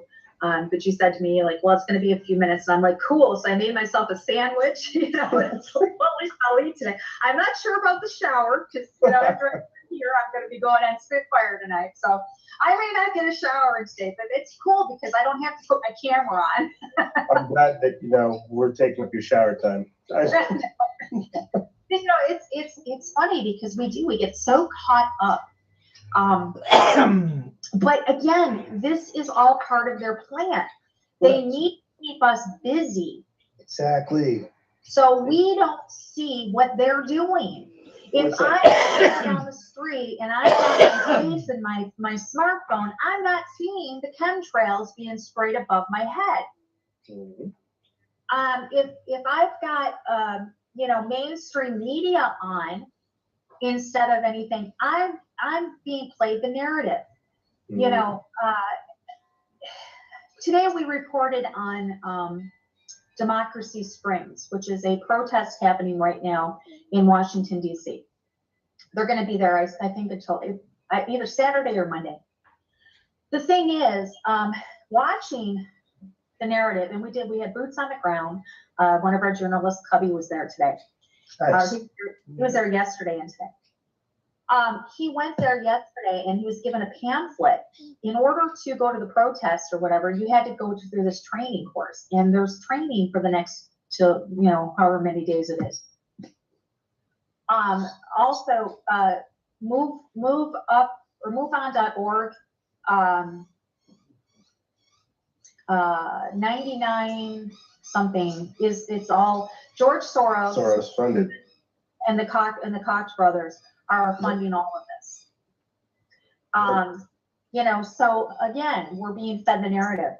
Mainstream media when you look at that whole situation, you got to think, or maybe it's me, I might be paranoid, but I'm thinking no one thinks that this could just be, COINTEL. No one else could just think that this is just another setup, that this is just them pretty much getting, provocateurs and then making everything seem legit. It just, with everything that's going on right now with the current political weather, I'm really hesitant with everything. No, you're not wrong at all. It just seems funny. Last week we had the release of the Panama Papers, which is even now people, I've already forgotten about them. Yep. It's pretty important. Those documents were just about as important as Snowden. Well, that's why we have Dave Cameron talking about how he might be resigning. We have prime ministers all around the world that are stepping down. We have all kinds of different shockwave events like banksters that are resigning as well. And Obama's behind in secret meetings right now with the financial the Federal Reserve and stuff. So things are happening. So Obama's doing secret deals with the Federal Reserve. That's what they just said. Let's hear it again. In secret meetings right now with the the Federal Reserve and stuff. You know, so things are happening. You know, this whole the whole narrative is being manipulated and put to whatever they want us to know about, and people are buying it hook, line, and sinker. It must be true because I saw it on mainstream media. I saw it. CNN said it, so it must be true. Screw that. Yeah. That's why I feel like we're having such a huge effect right now. That's why we're getting so attacked so frequently. That's why so many different things are happening, is because of the effect that media like this is actually doing. People want to know behind the news what's really going on, and people like you and Spitfire and Mike Roar and everybody else that you guys have on your team, what you guys are doing, it's getting it out there. Right, and we're getting hit with some really vicious attacks right now, and we understand where it's coming from. We know that they're paid provocateurs, they're paid shills, they're paid trolls, and they're sock puppets. And we know their game. We know what they're trying to do. They're trying to dissuade people from coming to find out the truth, which is kind of funny because if Trump knows Obama's behind Biden, why isn't he calling it out? In a so-called exposing video on me last week. I'm very, you know, even at the start of your show, I told you about myself. I'm very open when it comes to my life because it is who I am today. I'm not proud of some of the past that I've taken in my life, but I can't do anything about them. Okay, it was who I was, but it's not who I am. I understand that. So they put out a video last week that was supposedly exposing, you know, as being the Satanist and into vampires. And well, you know what? You weren't telling anybody anything they didn't already know. And they decided to pull up some pictures off of my MySpace, which, by the way, I have not accessed since 2007. Okay. MySpace. Oh my God. Yeah. Ooh, they caught me. They caught the tater, you know. So they did. They doxed me. They put out my personal information from 4 years ago. Okay, they had my address as 437 North 18th Drive, Phoenix, Arizona. I moved out of there in, I think, March or April of 2012. Okay, so y'all are really good. You know? Gosh. Yeah. And you know what? All they really did, and I thanked them for it. And as soon as, within 30 minutes of me thanking them, they pulled the video because they realized it didn't bother me. And it didn't, because there was pictures on there of my infant daughter, my mother, and my dog that has since passed away, and my mother has since passed away. And there was pictures on there that I thought that I had lost that they brought to my attention. So I immediately pulled the video off the internet and downloaded it onto my computer and sent it to my kids and said, you know, here's a video of, you know, some very good things from our past that, you know, you guys, it was very nicely put together. And I went and I thanked them. I also got about 20 some new subs to my channel. So, you know, they're really having the effect that they're trying to have on me by any stretch of the imagination. You know, they're trying to say, yeah. I mean, they're making, guys, like I said, make me famous, you know. You know, they're twisting it around, saying that, you know, we're threatening people, and I am the most non-threatening person. That's not me. You know, if let me just put it out there. If you come to my house, okay, it may end up not so good, but I'm not going out looking for anything. You come to me, that's a different story. Okay. And that's yeah, that's just, you know, normal for anybody. I'm going to protect my home, and I'm going to protect my family and myself. I'm not going to go out there and look for people. You're not on my so-called, you're not on a hit list or anything. You know, frankly, I don't have time to troll these guys. You know, it's just, you know, people have brought it to my attention what they were saying about me and showing me videos and stuff. And it's like, you know, I feel bad that they don't have anything better to do with their lives other than just stop. But and that's the sad part, you know, is people literally make attacking people like me and you paid trolls. They make that their lifestyle. Right. They want to actually come out here and spread disinformation, spread all kinds of hate, and just get in the way and cause problems, you know. And it's sad when I think about it. Here's the thing, Faction, is you've got to remember that first of all, these people are they're paid. They're paid to do that. Second of all, a lot of them are mentally unstable. And also, they have been, in my opinion, taken over by the entities that are kind of leading them to have this hatred and animosity toward us.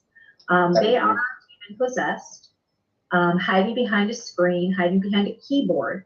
A lot of them, actually, I would say all of them, never use their real names. They use proxy names, which leads me to believe that, you know, they're not really real. They're just demonic entities taking human form.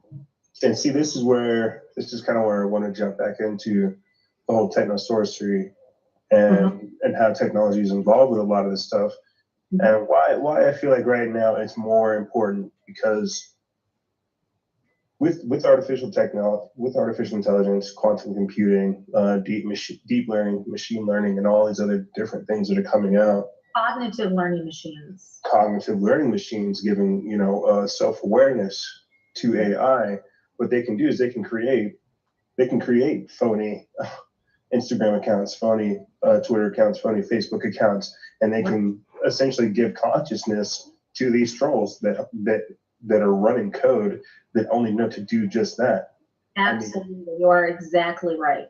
And whenever you do that, what you're essentially doing is creating a subculture where this executable program designed by somebody else, this orchestrated consciousness, is being propagated. And so then whenever you see other people picking up on it, thinking, hey, isn't this what we're supposed to do? We're supposed to be negative.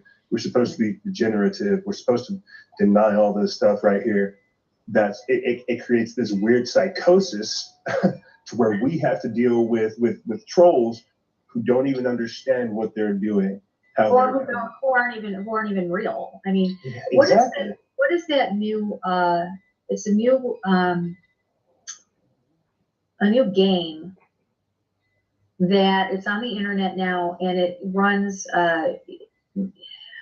Scott was talking about it. It goes on where say you're moving in the world, in the game world, and it's creating, as you're moving, it's creating the background, it's creating the virtual reality. Virtual reality, exactly. Mm-hmm. And you know, he said that, you know, millions of people could be playing this game and you'll never run into the same person twice. It's how big this reality is. It makes World of Warcraft look like it's back, you know, asteroids, you know. Yeah. So I mean, we're dealing with and people need to be made aware of this.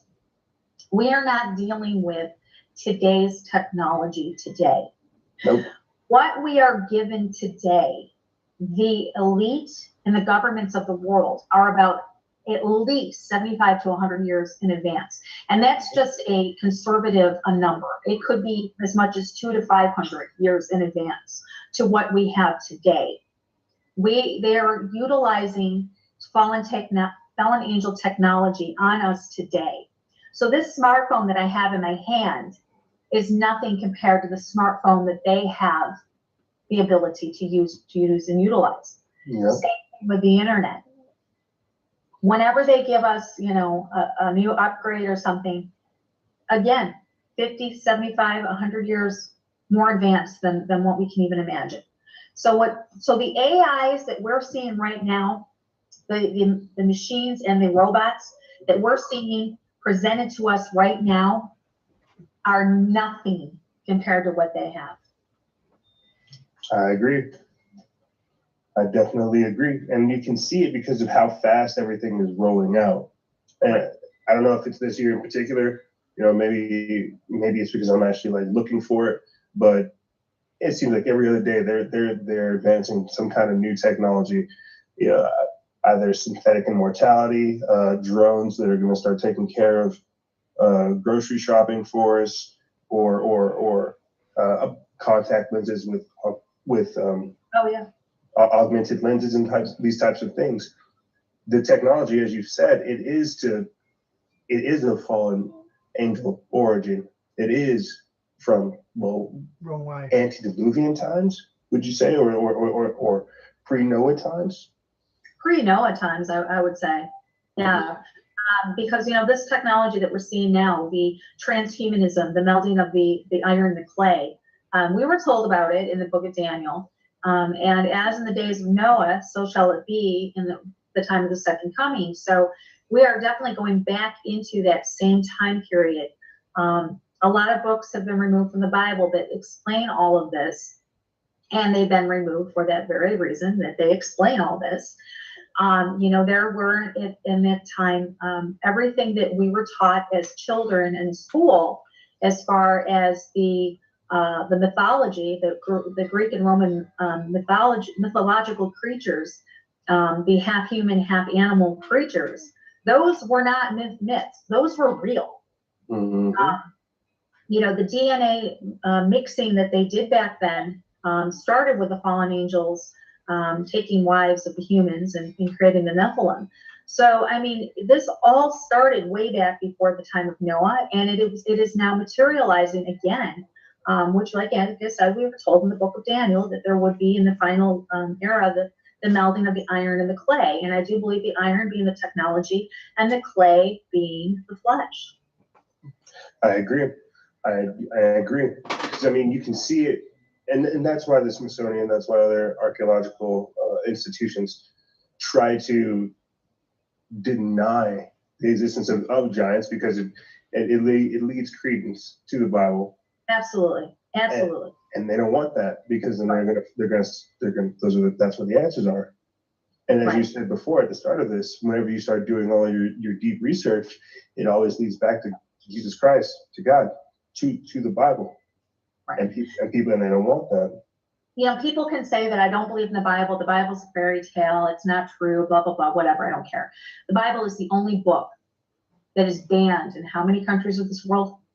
If that was the truth, and it wasn't factual, and it wasn't the truth, then why is it such why is it such a feared text?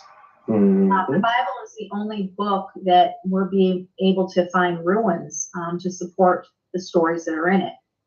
That's true. It's the Bible truly is the inspired word of God, and you need to look for it. You can deny it all you want, but the Satanists and the elite seem to believe in it so much they're using it as their end times playbook. Yep. And that's what blows my mind so much about all this. As I said before, like I didn't really take it all so serious, but once it got to the point to where the evidence, literally, you can't deny the evidence. Once it gets to that point, you have to understand your role in all this stuff. Are you going to play for the bad side, or are you going to play for the good side? You know how this all ends. Don't get caught up in the world. And I feel like that's where we're at right now. Right. We're told in the Bible, we're told, be in this world, not of this world. Exactly. And so many of us are of this world. We are of the technology. We are of the drama. We are of the subcultures that makes up this world. One of the things I feel like to kind of explain where we're at, to segue into back into techno sorcery, because of how we're looking at human life right now, instead of actually appreciating and seeing the diverse ways that humans are, the way that we're able to all live together, instead of tearing it down because of racism, classism, and tribalism, all this stupid stuff, we're losing the idea of what it means to be human. And so whenever we have these technocrats coming in doing this occult black magic, like Jack Parsons, ripping a hole in space-time before NASA, or during the establishment of NASA, what we're seeing is them create an artificial idea of what humans are, while simultaneously trying to rip open the gates of hell, or Yeah, just that, the gates of hell ripping open other portals and dimensions to pull in these spirits. Right. Before we get into that, because I definitely want to go down that rabbit hole with you for a second, but I just want to read to you at the end of the article that I quoted before. It says, to me, or wait a minute, let's see. It's the next stage of evolution, the merging of man and machine, God in cyberspace. But it can be dangerous. Those that will thrive in this multidimensional reality will believe in nothing. Mm-hmm. They will use their belief as an engine to get things done. Once that belief has served its purpose, it will be discarded mercilessly, and another belief adopted that as necessary. The bottom line is there is no longer any rules. As my maxim goes, no gods, no masters, no rules. Isn't that what people use for the slogans of anarchy? And I'm pretty sure that's what Aleister Crowley said as well. Do as thou wilt, so be the whole of the law. Yes, exactly. So once you realize, what their goal is, as far as with the technology, the techno sorcery, it is their. Nah, Diane, I dragged the line forward, and as you do, it goes quickly on the screen, and I couldn't see any chemtrails anywhere. Belief that there is no God per se. The self is the God. The inner self is God. They can go to another stage of enlightenment. Evolutionary. So yeah, and they are achieving this. They are achieving this through the technology that we're being shown every single day. And you said about the breaking open of the dimensions. We see this with what they're trying to do with CERN. Yep. And that right there, before I jump into CERN, on the fact that they're using this technology to make us morally ambiguous, spiritually immoral, and just essentially godless. That's the only way I can really describe it. And the reason why I can only attribute it to being godless is because if we have no moral indication of where we're going, we have men who have people who are born men and choose to become female because they can. That's literally changing and allowing the change of reality. And that's why we see so much perversion, so much wickedness, so much just lackadaisical attitudes towards everything, because nothing matters. And that's the point of this, is they're trying to make everything have no meaning. Right. Nothing's supposed to have a meaning. And so then whenever I'll springboard into CERN with this, whenever they're coming through with this new society that they're trying to build on the heels of our discontent, they can say, oh, well, this has meaning. This isn't of Earth. This is from a new dimension. This is alien. Right. Don't you want to embrace that? Right. And here's the thing: is they have renounced Jesus Christ. They have definitely disassociated Jesus Christ with any salvation. Mm-hmm. We know as Christians that the only way to salvation, the only way to eternal life, is through Jesus Christ. But once you take Jesus Christ out of the equation, you can replace that with technology. Yep. Satan counterfeits everything of God's, including creation. But he can't create, okay? It's like the Masons with their great architect. An architect does not create the materials. It just uses the materials that are already provided. Exactly. And that is what Satan does. He's using the materials already provided by God, because he can't create life, but he can change and he can alter it once it's created. So what they're doing essentially is, instead of getting our eternal life through Jesus Christ, they're getting their eternal life through technology. Mm-hmm. Through transhumanism. Exactly. Through alchemy. Through alchemy. Through through the ancient sciences. Through Babylonian magic. The Babylonian magic, the techno sorcery. And that's how we come full circle, is because, like we were saying before, with the giants, the reason why they're taking these pre-flood and post-flood creatures away is because not only can they analyze these people's genetic structures now, they have the technology.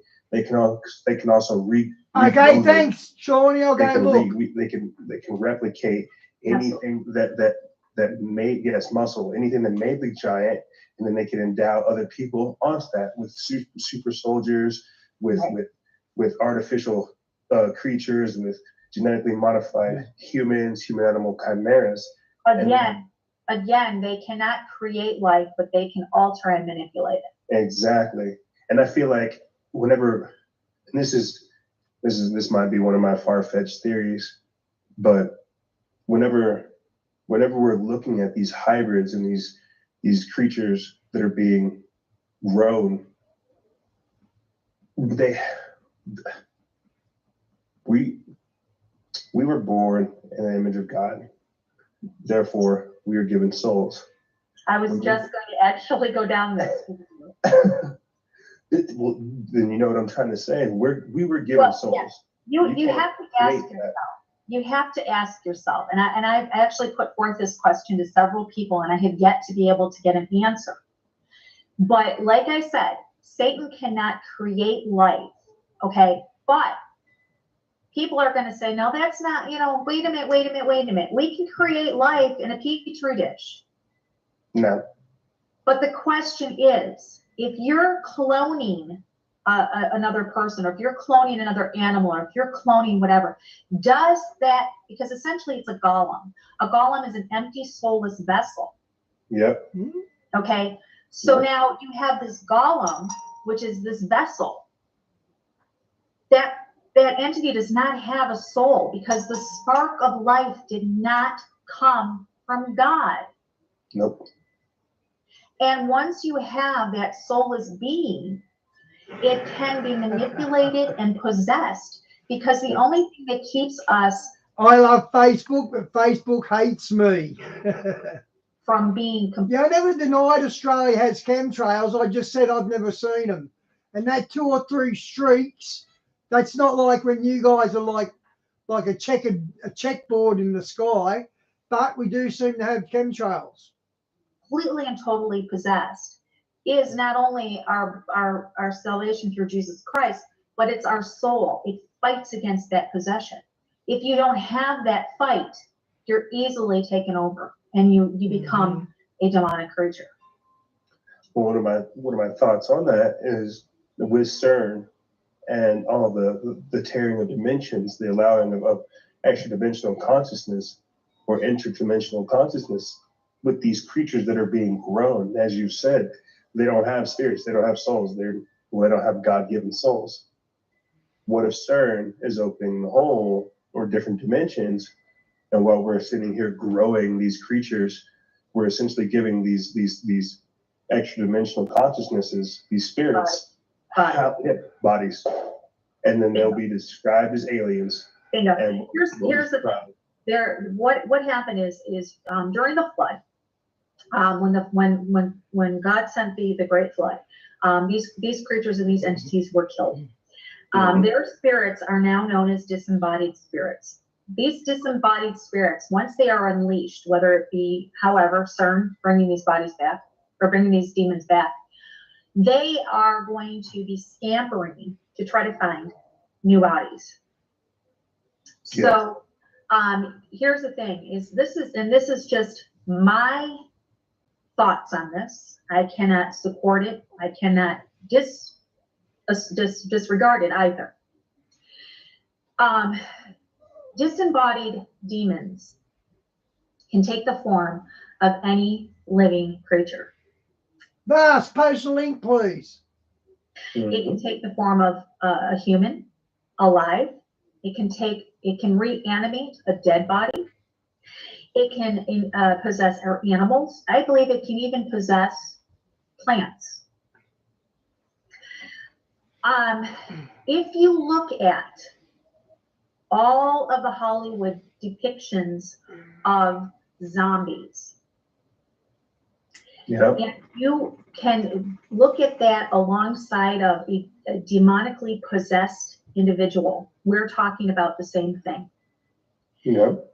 all of the demons depicted. Let's use World War Z for a good example. The zombies in that movie had no regard for the human for the human, what do I say, The likeness of God. The constraints of being human. Mm-hmm. Their necks would be broken and they get up and they move again. Their arms would be broken, they get up and they move again. Their spines would be broken and they get up and they move again. That is not caused from a virus. That is caused from demonic possession, and that is exactly what we're going to see when they open up those dimensions. And God says they'll try to kill themselves, but death will escape them, so they've got to go through it. So that's why they're zombies, because death can't kill them. I agree. Well, Russ Dizdar talks about this, the Black Awakening. Black Awakening. Yeah, the Black Awakening, and how it's just that, how all kinds of people are going to be triggered throughout the world, and they're just going to start causing all kinds of chaos. They're going to start they're trying to unleash hell. And so then whenever we have temples of Baal being erected, even though they said they're going to stop the construction of it, probably because of the public outcry, they'll still create something similar to it. Yes. I mean, we still have the Baphomet temple, or the statue of Baphomet. Right. So whenever we have all these thousands and millions of spirits inhabiting the bodies of the dead, because I'm pretty sure there was even a I forget the verse for it in the Bible, but it says they will seek death and they will not be able to find it. Whenever that to me right there is the demonic possession. That to me is Yep. The demons have taken over that body and you cannot die. Yeah. That, like I said, I mean, this is just my thoughts on it. I cannot confirm it. I cannot just prove it. This is just something that has come to my mind through researching, looking at the Bible, looking at what CERN is doing. Now, I do want to let people know that CERN is... Yeah, Russ Dizdar, his wife died 2 weeks later or something as well. COVID got it, didn't he? Also, looking into... We know that they were looking for the God particle. Mm-hmm. Wasn't the graviton, they said? Well, here's the thing. I do not believe the God particle was a particle at all. I believe it was a frequency. Mm-hmm. Because in Genesis, the Bible, God spoke things into existence. He didn't wave his little magic wand. He didn't wave his arm and things appeared. He spoke it into existence. So it's a frequency. So when they're looking for that God particle, it's not a particle at all. They're looking for the frequency that God used to create. Yes. So and here's another thing is the body is made up of what, 90 some, our brains are 90 some percent water. Our bodies are in 80% water. Mm-hmm. So if you were to put a glass of water next to your speakers and turn on music really loud, you can see that vibration. That is what they are doing to our bodies through the vibrations, through the frequencies, through the TV, through the Gwen towers, through the through the Wi-Fi's, through our cell phones. Yeah, exactly. They're changing and altering the frequency at which our bodies vibrate. Our DNA antenna. Our DNA antenna. It's like we're like 60 or 80% water, and being that we're a bioelectric construct, and then we're transmitting our signal electrically, and through different frequencies. Whenever we start drinking all these sodas, drinking all this beer, doing all these different drugs, doing all these different things, what we're doing is distorting the signal, and that's what we're doing on our own game. If we include, as I've said before, as you've said before, as we've said before, the Gwen towers, the ELF towers, and all these other things that are emitting signals, again, we have another thing that is disrupting our DNA antenna. Right. So whenever we have all these different things that are messing with our connection to the actual universe, and that's what I feel like people can't even understand that. Even whenever you look at it as a scientific model, the fact that we're just one frequency amongst many, well, who's at the top, who are we transmitting to? And that's how prayer works and all kinds of other stuff. Is we're not looking at things in the sense of electricity and energy. We're looking at things as how you can hold on to it. Right. And we know that Lucifer was a musical angel. Yes. He was very musical, and the frequency of music was changed from what was it? Frequency change. I know I did this wrong. It was changed from 440 to 432. Or 432 to 440, one of the two. Hold on a second. It was changed from 440 to 432. And the reason for this change in pitch was so they could initiate and utilize a different frequency to promote the changes of us on a cellular and a DNA molecular level. And as Russ Stiegler always is saying about with the rise of the super soldier, this is their plan all along, to create human beings with different DNA. And if you read the Bible, we're told that there would be a different DNA strand. They're trying to do a 3-strand DNA instead of a 2-strand DNA. They're trying to introduce this. So, this is all coming to fruition very, very quickly. I mean, and all of the things that they're trying to do to distract us from all of this are working for most people. Well, that's what blows my mind is like we're able to give 6 to 8 hours to distractions that don't do anything. But it's more than it's harder than ever to try to donate an hour to the truth, donate 2 hours to learning, to getting closer to God, to understanding the Bible, to just caring. It's becoming harder to care and having things to care about, and it's becoming we are becoming true machines. Yep. Here, let me ask you. It's a personal question. You don't have to answer if you don't want to, but it's just kind of to put it out there to everybody who's listening. What's the first thing you do when you get up in the morning? First thing I do when I get up in the morning? Yeah. Kiss my girlfriend. Besides that? Let the dogs out. Okay. You check your phone? Yeah, after a while, but I don't check it in the morning because I hate how it makes my eyes feel. Okay. I can truthfully say that the first thing I do is reach over at the nightstand, grab my phone, and check it. Yep. I'm going to put that out there that I'm very ashamed of myself, but I do not fall on my knees. I do not pray first. I check my phone first. I agree. I understand what you're talking about. I mean, I definitely don't do that. I don't find the time to give glory to God when I wake up in the morning saying, thank you for giving me life. Because we have distractions. Because we have the distractions. And it's sad because time is definitely running out. Time is getting short here. Things are speeding up. I'm not saying I'm not going to be one to date set. Because that's just stupid, because nobody knows the day or the hour, but we do know the season. Mm-hmm. Okay. So when people say that, nobody knows the day or the hour, you're right. You're absolutely right. We do not know the day. We do not know the hour, but we do know the season. And I'm going to tell y'all, the season is almost upon us. If you haven't noticed by now. All right. If you haven't noticed by now, get your head out of your smartphone, shut down your computer, and take a look at the world around you. We are truly in or entering into the days of Noah. I couldn't agree more. But I feel like we covered a whole lot in just this one episode. I so enjoy talking to you. You are, I could go on for hours and hours and hours.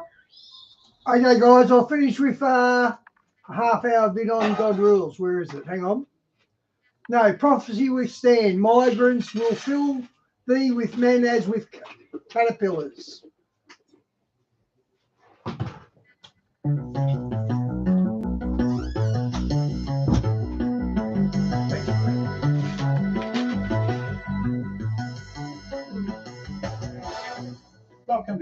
prophecy club today is migrants. The Bible says, talking about America, I will fill thee with men as with caterpillars. And I'm not going to say anything about this date, but I'm going to suggest you definitely write it down, mark it on the calendar. You might want to do some research. This is going to be an important date, November the 8th of 2023. That's all I'm going to say about it. Pentagon warns Congress that it's running low on cash to replace the weapons we sent to Ukraine. Wow, cool. Last week, I think 2 or 3 programs ago, I did a whole program talking about exactly this thing, that we've sent all of our weapons over to Ukraine, and for whatever reason, probably people that didn't know how to use them, and the Russians have destroyed them all. What they didn't destroy probably never reached Ukraine. Probably they've been sold off on the black market. But the point is, Americans don't have all of... Yeah, Vast, it's a shame he lost his channel, The Prophecy Club. He had like 20 years of that lined up on the YouTube, and he lost his channel. That was pretty bad. The fancy... I lost a channel with 780 subscribers. He had, I don't know how many, tens of thousands, and I'd done it hard when I lost mine. I couldn't imagine how he done it. Weapons to defend ourselves anymore. The article says the Pentagon is warning Congress that they're worried about being able to replace the weapons we send to Ukraine. Biden has given Ukraine mounds of cash and weapons in the process, and we don't have anything. In other words, we gave our shooting irons, we gave our rocks away, so now we don't have anything to defend ourselves. Furthermore, headline: BRICS countries dump 123 billion in U.S. treasuries.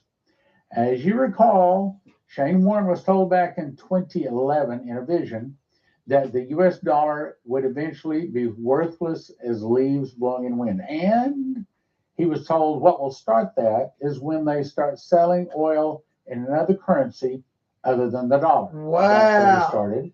And that would cause the dollar to fall. Here it is. What you're looking at is fulfillment, not totally yet, of that vision. A handful of countries from the BRICS alliance are cutting ties with the U.S. Treasury. What? Cutting ties with the U.S. Treasury. That used to be fighting words. If you wanted to have America come in and kill you, like they did to Gaddafi or to Saddam Hussein, that's what you do.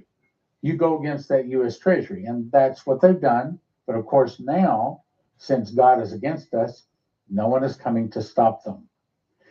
The BRICS alliance are cutting ties with U.S. Treasury by offloading Treasury bonds. Hope you're listening. I'm telling you, the dollar is going You'll tell us sooner or later. BRICS is increasingly looking to diversify its portfolios with gold, local currencies, and... Diane, it better not be rapture on that date, because when they do the dates of rapture, they lose all credibility. You can know the year and the season, I'm guessing, but you can't know the exact date. So I'm pretty sure he's not going to say that. He's too sound to say something stupid like that. Other commodities such as oil and gas. BRICS dumped 18.9 billion in U.S. Treasury bonds just last month. Russia's foreign minister, this is Lavrov, this is the one that Hal Turner said is so very reputable. He said that the U.S. is directly at war with Russia now. He said the United States continues to support Ukraine, puts the country directly at war with Russia. That's what he's saying, and I agree. And the U.S. has pledged to send over $100 billion in aid packages, apparently more. I already covered that in a whole program. All things they're sending: howitzers, artillery, Stinger anti-aircraft systems, Abrams tanks, 31 Abrams tanks. So we'll never see them again. Russians going to blow those up too. I guess it's better they get blown up in Ukraine rather than blown up in our own nation. Another headline: is China pre-positioning vast numbers of soldiers? Now, this is the main thing I want to cover today. This is really important. Is China... I'm going to check that out after I hang up, Diane. That looks really interesting. Pre-positioning vast numbers of soldiers as spies and saboteurs in the United States communities for a coming war? And the answer is yes. That's what the prophecies say, and that's what I'm going to show you. I'm going to show you some startling stuff today. There's been a dramatic spike in the number of Chinese nationals coming across our borders, most of them men, military age. They claim they apply for asylum in the United States, but they know that the court dates will be years off. They'll never even show up in court. So they're basically just walking into America. Most of them are released in the United States, permitted to go wherever they want. Thousands and thousands of Chinese men of military age have been allowed into our country. I hope you're listening. He goes on to say, these nationals posed as tourists wandered onto a missile site in New Mexico, and they just staggered into scuba divers' outfits and got close to a Florida rocket launch site, and others just seemed to be straying around, found themselves near an army base in Alaska. The operatives have reportedly claimed to be tourists that are lost. Coincidentally, close to U.S. military bases. I don't think it's an accident. Now, I'm going to go off script here just a little bit. If I were an enemy of America, if I was trying to destroy America, this would be some of the things I would do. I would send ahead rifles, pistols, grenades, explosives, night vision, high-tech military equipment. Now remember, China is the one that makes a lot of the high-tech equipment for the world. So they have some high technology, and according to Vicki Parnell, some of it is from off-world technologies, some of it from the fallen ones or the Nephilim. I would also send soldiers as migrants. I would give them cell phones. I would give them papers to help them pass through and answer any questions. And I would have them memorize at least 3 locations to appear. And when they arrive, they would be arriving for training to give them orders for locations that they're going to be blowing up. And I would have them blow up the following. At the right time, I would send them out to blow up dams. I mean, let's take the Hoover Dam. Somebody sets a suitcase nuke off in exactly the wrong place in the Hoover Dam, it would kill millions of people, not to mention electricity. I mean, the damage would be unbelievable. 1, dams, electrical stations. It's been said that if you take out 8 electrical stations in America, you can take down the whole grid. Now, the natural, you might want to be thinking, oh yeah, well, whatever they blew up, we could just replace it. Wrong, because those transformers are specific.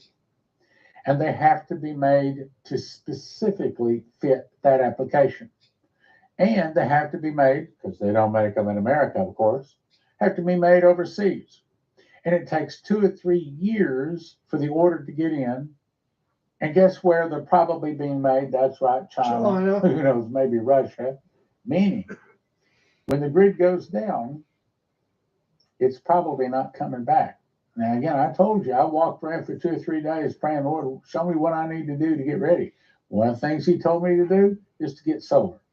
So I'm telling you, I got a solar. I've got solar. I got 4 batteries. I got a generator backup. And so if the electricity goes off, stands good.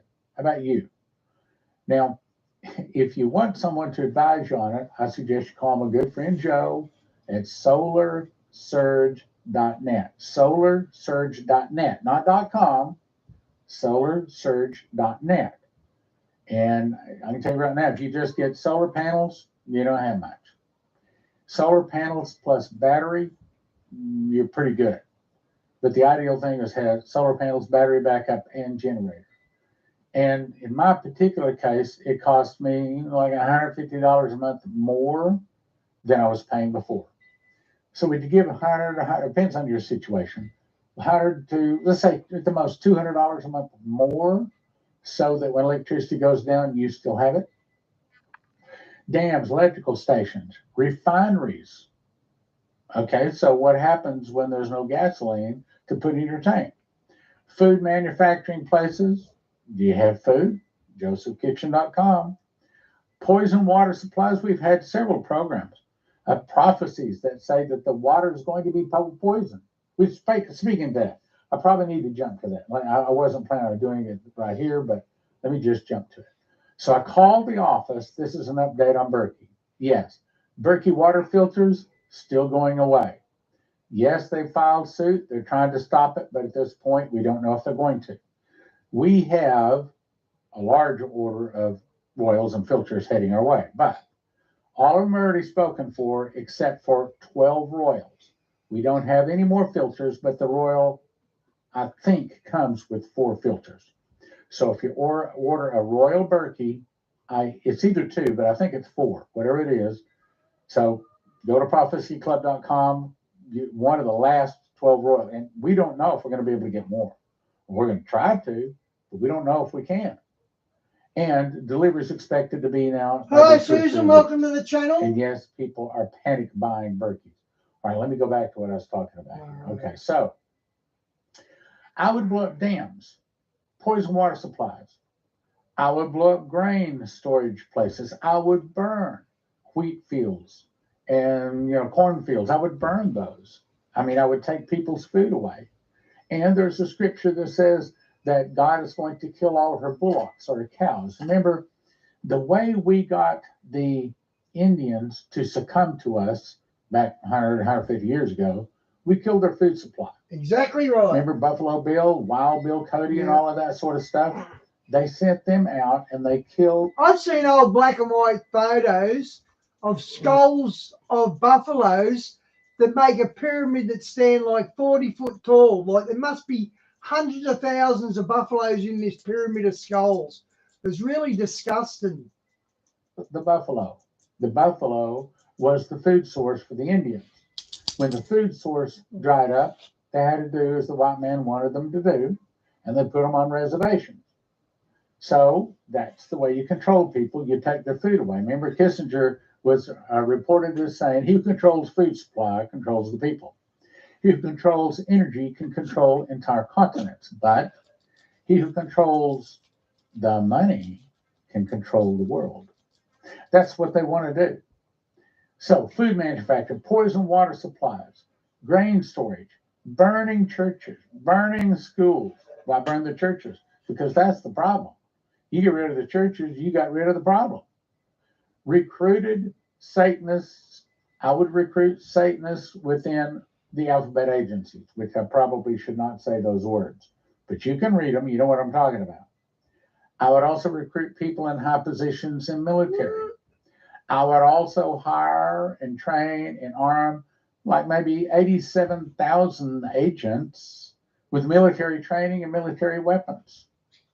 I would get those 35 suitcase nukes all fired.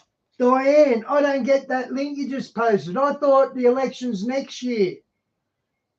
Up and ready to, I'd get them all set, all ready to go at the right places. And if I had a mind to, if I had the power and authority, I could go a long way to destroy a nation. See what I'm saying? This is their plan. Now, I went back through some of the Coverstone dreams.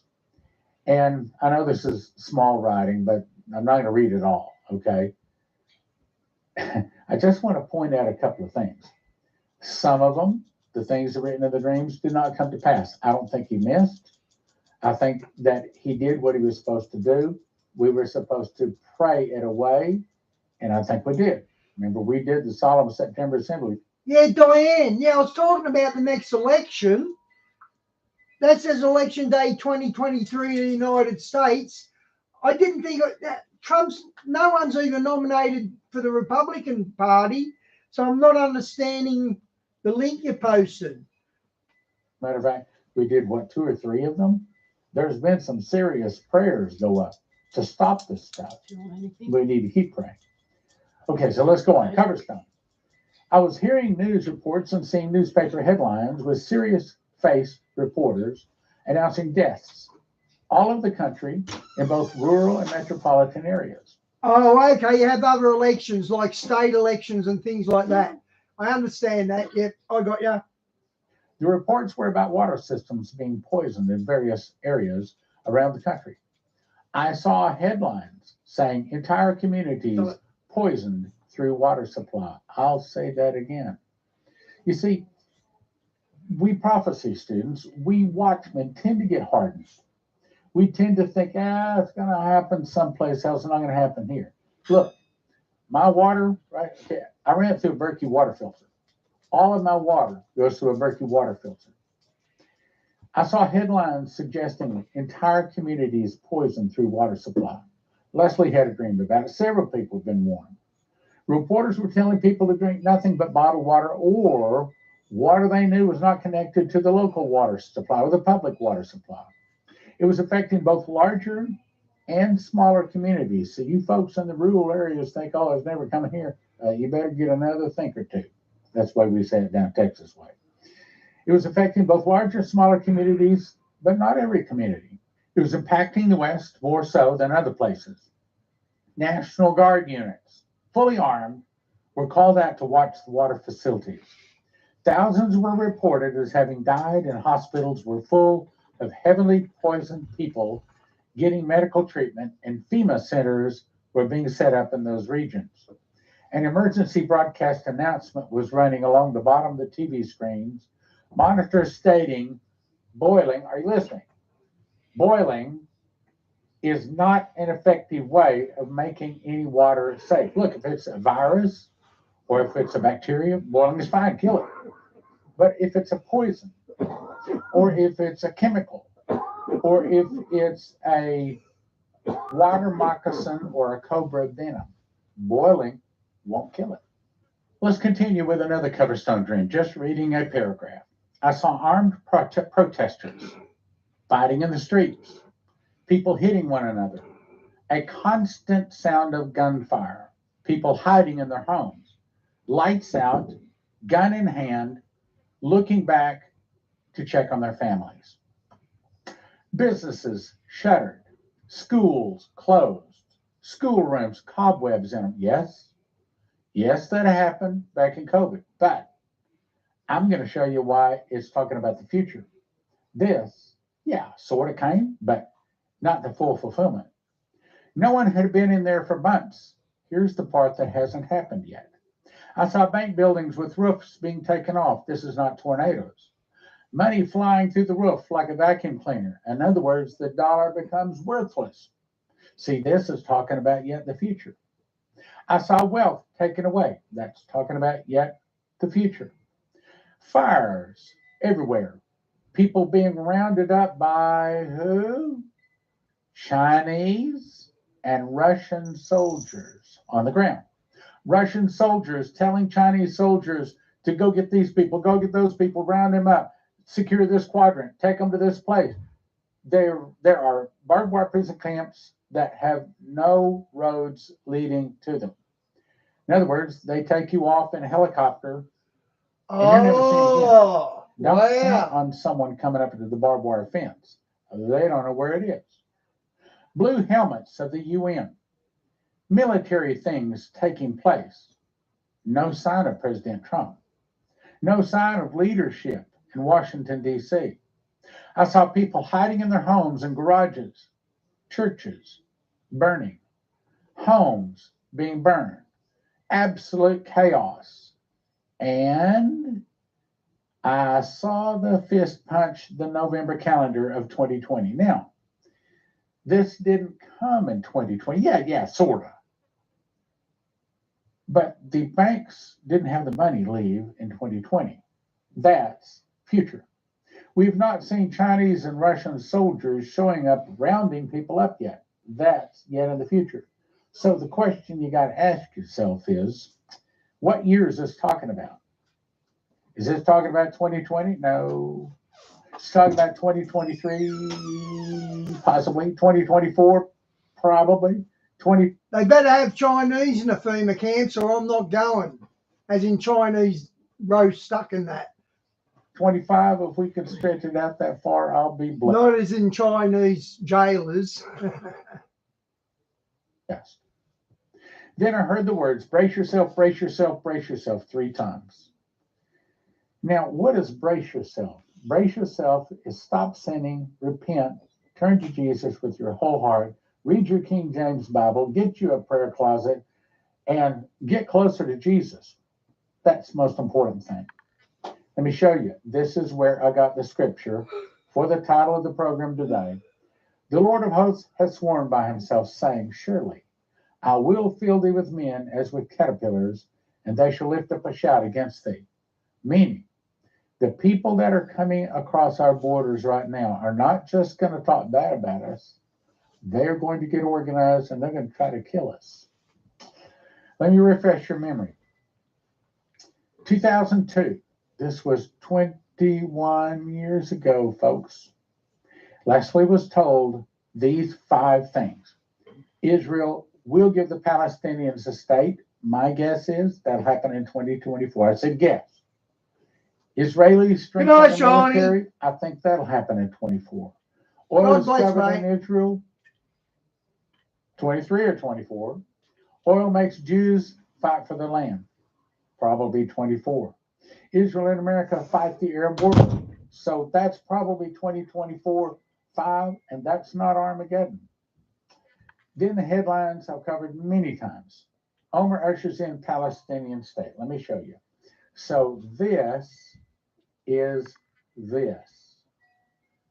This date was 2002. This date is 2006. 2 dreams saying the same thing. I'll let you read the rest of it. We've read it many times. My guess is, I'm saying guess, that all of these will probably be fulfilled in 2024. I do not know.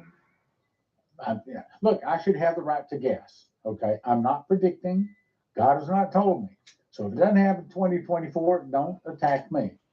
I'm a watchman. I'm doing my best to try to let you know what to possibly expect, okay? This is a summary of Jeremiah 50 and 51. Listen to some of the things the Bible says, specifically talking about America. I think it's America. I talked to Dimitri Duduman. He also thought both chapters were talking about America. It says, Babylon is taken, meaning America will be defeated. Their shepherds have caused them to go astray. I think that that's because the pastors in America are not preaching the real Bible. They're preaching out of one of the other perversions. They are telling people smooth things. They're not preaching the hard word of stop sinning, repent, and turn to Jesus. Their adversaries said, we offend not because they have sinned against the Lord. In other words, Russia, Cuba, Nicaragua, Central America, Mexico, North Korea, China, these are the nations that will attack us. America's filthy dirty. And they're right. I will cause to come down an assembly of great nations from the north country. What's north of America? Canada. What's north of Canada? Russia. Their arrows, none shall return vain. They use GPS coordinates in targeting. They don't miss. Babylon become a desolation. And it goes on to say, without an inhabitant. I have laid a snare for America. I will slay all her bullocks. So just like we killed all of the buffalo to overcome the Indians, the Russians going to kill all of our cattle. Wow. So we don't have any food. If we want food, we have to turn to them. Slay all her bullocks. I will kindle a fire in her cities. I'm not talking about the Maui fire. I'm talking about nuclear fire. For she saith in her heart, I sit a queen, and am a widow, and shall see no sorrow. Therefore shall our plagues come in one day, death, mourning, and famine, as she shall be utterly burned with fire. For strong is the Lord God who judgeth her. That does sound like a nuclear bomb, doesn't it, guys? You got to admit that. Kindle a fire in his cities. Prepare the ambushes. See what is going on at our southern border right now is an ambush. The devil, allowed by God because we turned away from Jesus, is bringing in people to set up an ambush. Saboteurs, people to blow up bridges, electrical stations. Prepare the ambushes. I will fill thee with men as with caterpillars. Sleep, perpetual sleep. It says that twice and not wake. So in case you're expecting America to wake up, not going to happen. Even the internal revolution will not wake up America. Even the suitcase nukes or a big earthquake up the Madrid Fault, not going to wake up America. Too late. She's not going to wake up, as Don McIlvaney said, until there's a boot on her neck. And I believe that that is going to be the Russian bombs bombing and destroying America. And even then, a lot of people won't turn to Jesus. They won't. You watch, they won't. Back to Coverstone. You're seeing the present future, the angel said. The coming conservative purge. Coming conservative purge. What do you think that is? What do you think that's talking about? The coming conservative purge. Well, I'll tell you. That's when they go out rounding up everybody that doesn't have the mark and lopping their head off. The Antichrist spirit is here, the angel said. You must stay braced. Every believer is about to have their bracing revealed and the foundation uncovered. Okay, in other words, the works of every man is going to be judged by fire. Those that make it through the fire get to go into eternity. Stop coating your life with wine. In other words, stop sinning. Wine represents sin. And stay fully sober as the day has arrived for the testing of your life. We are all about to be tested. And I know a lot of people like to think that there's a pre-trib rapture coming. Hey, I'd like to think I could get out of this too, but just not going to happen. I got to find oil in Israel. A lot of things. Sports stadiums got to do a lot of stuff. So if you think that I might be one of those people raptured, then you got to ask yourself, then who's going to be speaking and organizing the sports stadiums? Who's going to find oil for Israel? I'm going to be here. I'm marking those who are mine, and I will walk beside them in the fire. Even though, listen carefully, some of you here in this country now will meet me soon on the other side. The angel is telling us that a lot of Christians are about to be killed. Why didn't the angel say, oh, not worry, because I'm coming very soon and I'm going to suck you in there and you're not going to have to go through any trouble? Why didn't he say that? Oh, why didn't he? The part that Vicky Parnell says about Jesus coming, look, I'd like for it to be before any trouble, but I just don't see it that way. I think she's talking about going to the marriage supper of the Lamb, which I've covered many times. I believe, and I can show you scripture for it, takes place about 4 months before Jesus returns for Armageddon. And the conservative purge, right here, the conservative purge has taken place by then, and most Christians are dead. And I saw when he opened the fifth seal, I saw under the altar the souls of those who were slain for the word of God and for the testimony which they held. And they cried with a loud voice, saying, how long, O Lord, holy and true, dost thou not judge and avenge our blood on those that dwell upon the earth? White robes were given to every one of them. What's the white robe? Because they're going to the marriage supper of the Lamb. White robes were given to every one of them, and have said to them that they should rest yet for a little season, till their fellow servants and their brethren that should be killed as they were should be fulfilled. Does that sound like a pre-trib rapture to you? Doesn't sound like a pre-trib rapture to me. Yeehaw, he's not pre-trib. Now, I love my pre-tribbers, and it won't be too long before we will all find out. And I hope you're right. I hope there is a pre-trib. I just don't think so. He grabbed my hand, squeezed till I could feel goodness and virtue coming into my body. Then he said, listen carefully, be faithful unto death, and I will give you a crown of life. That's right out of Revelation. Cover stone again. The first video was a grocery store with armed soldiers standing guard out front. People were waiting in lines to go inside. Only 5 people were allowed in at a time. Soldiers recorded on an orange notebook items purchased. People were wearing coats, gloves, and hats, meaning it was cold.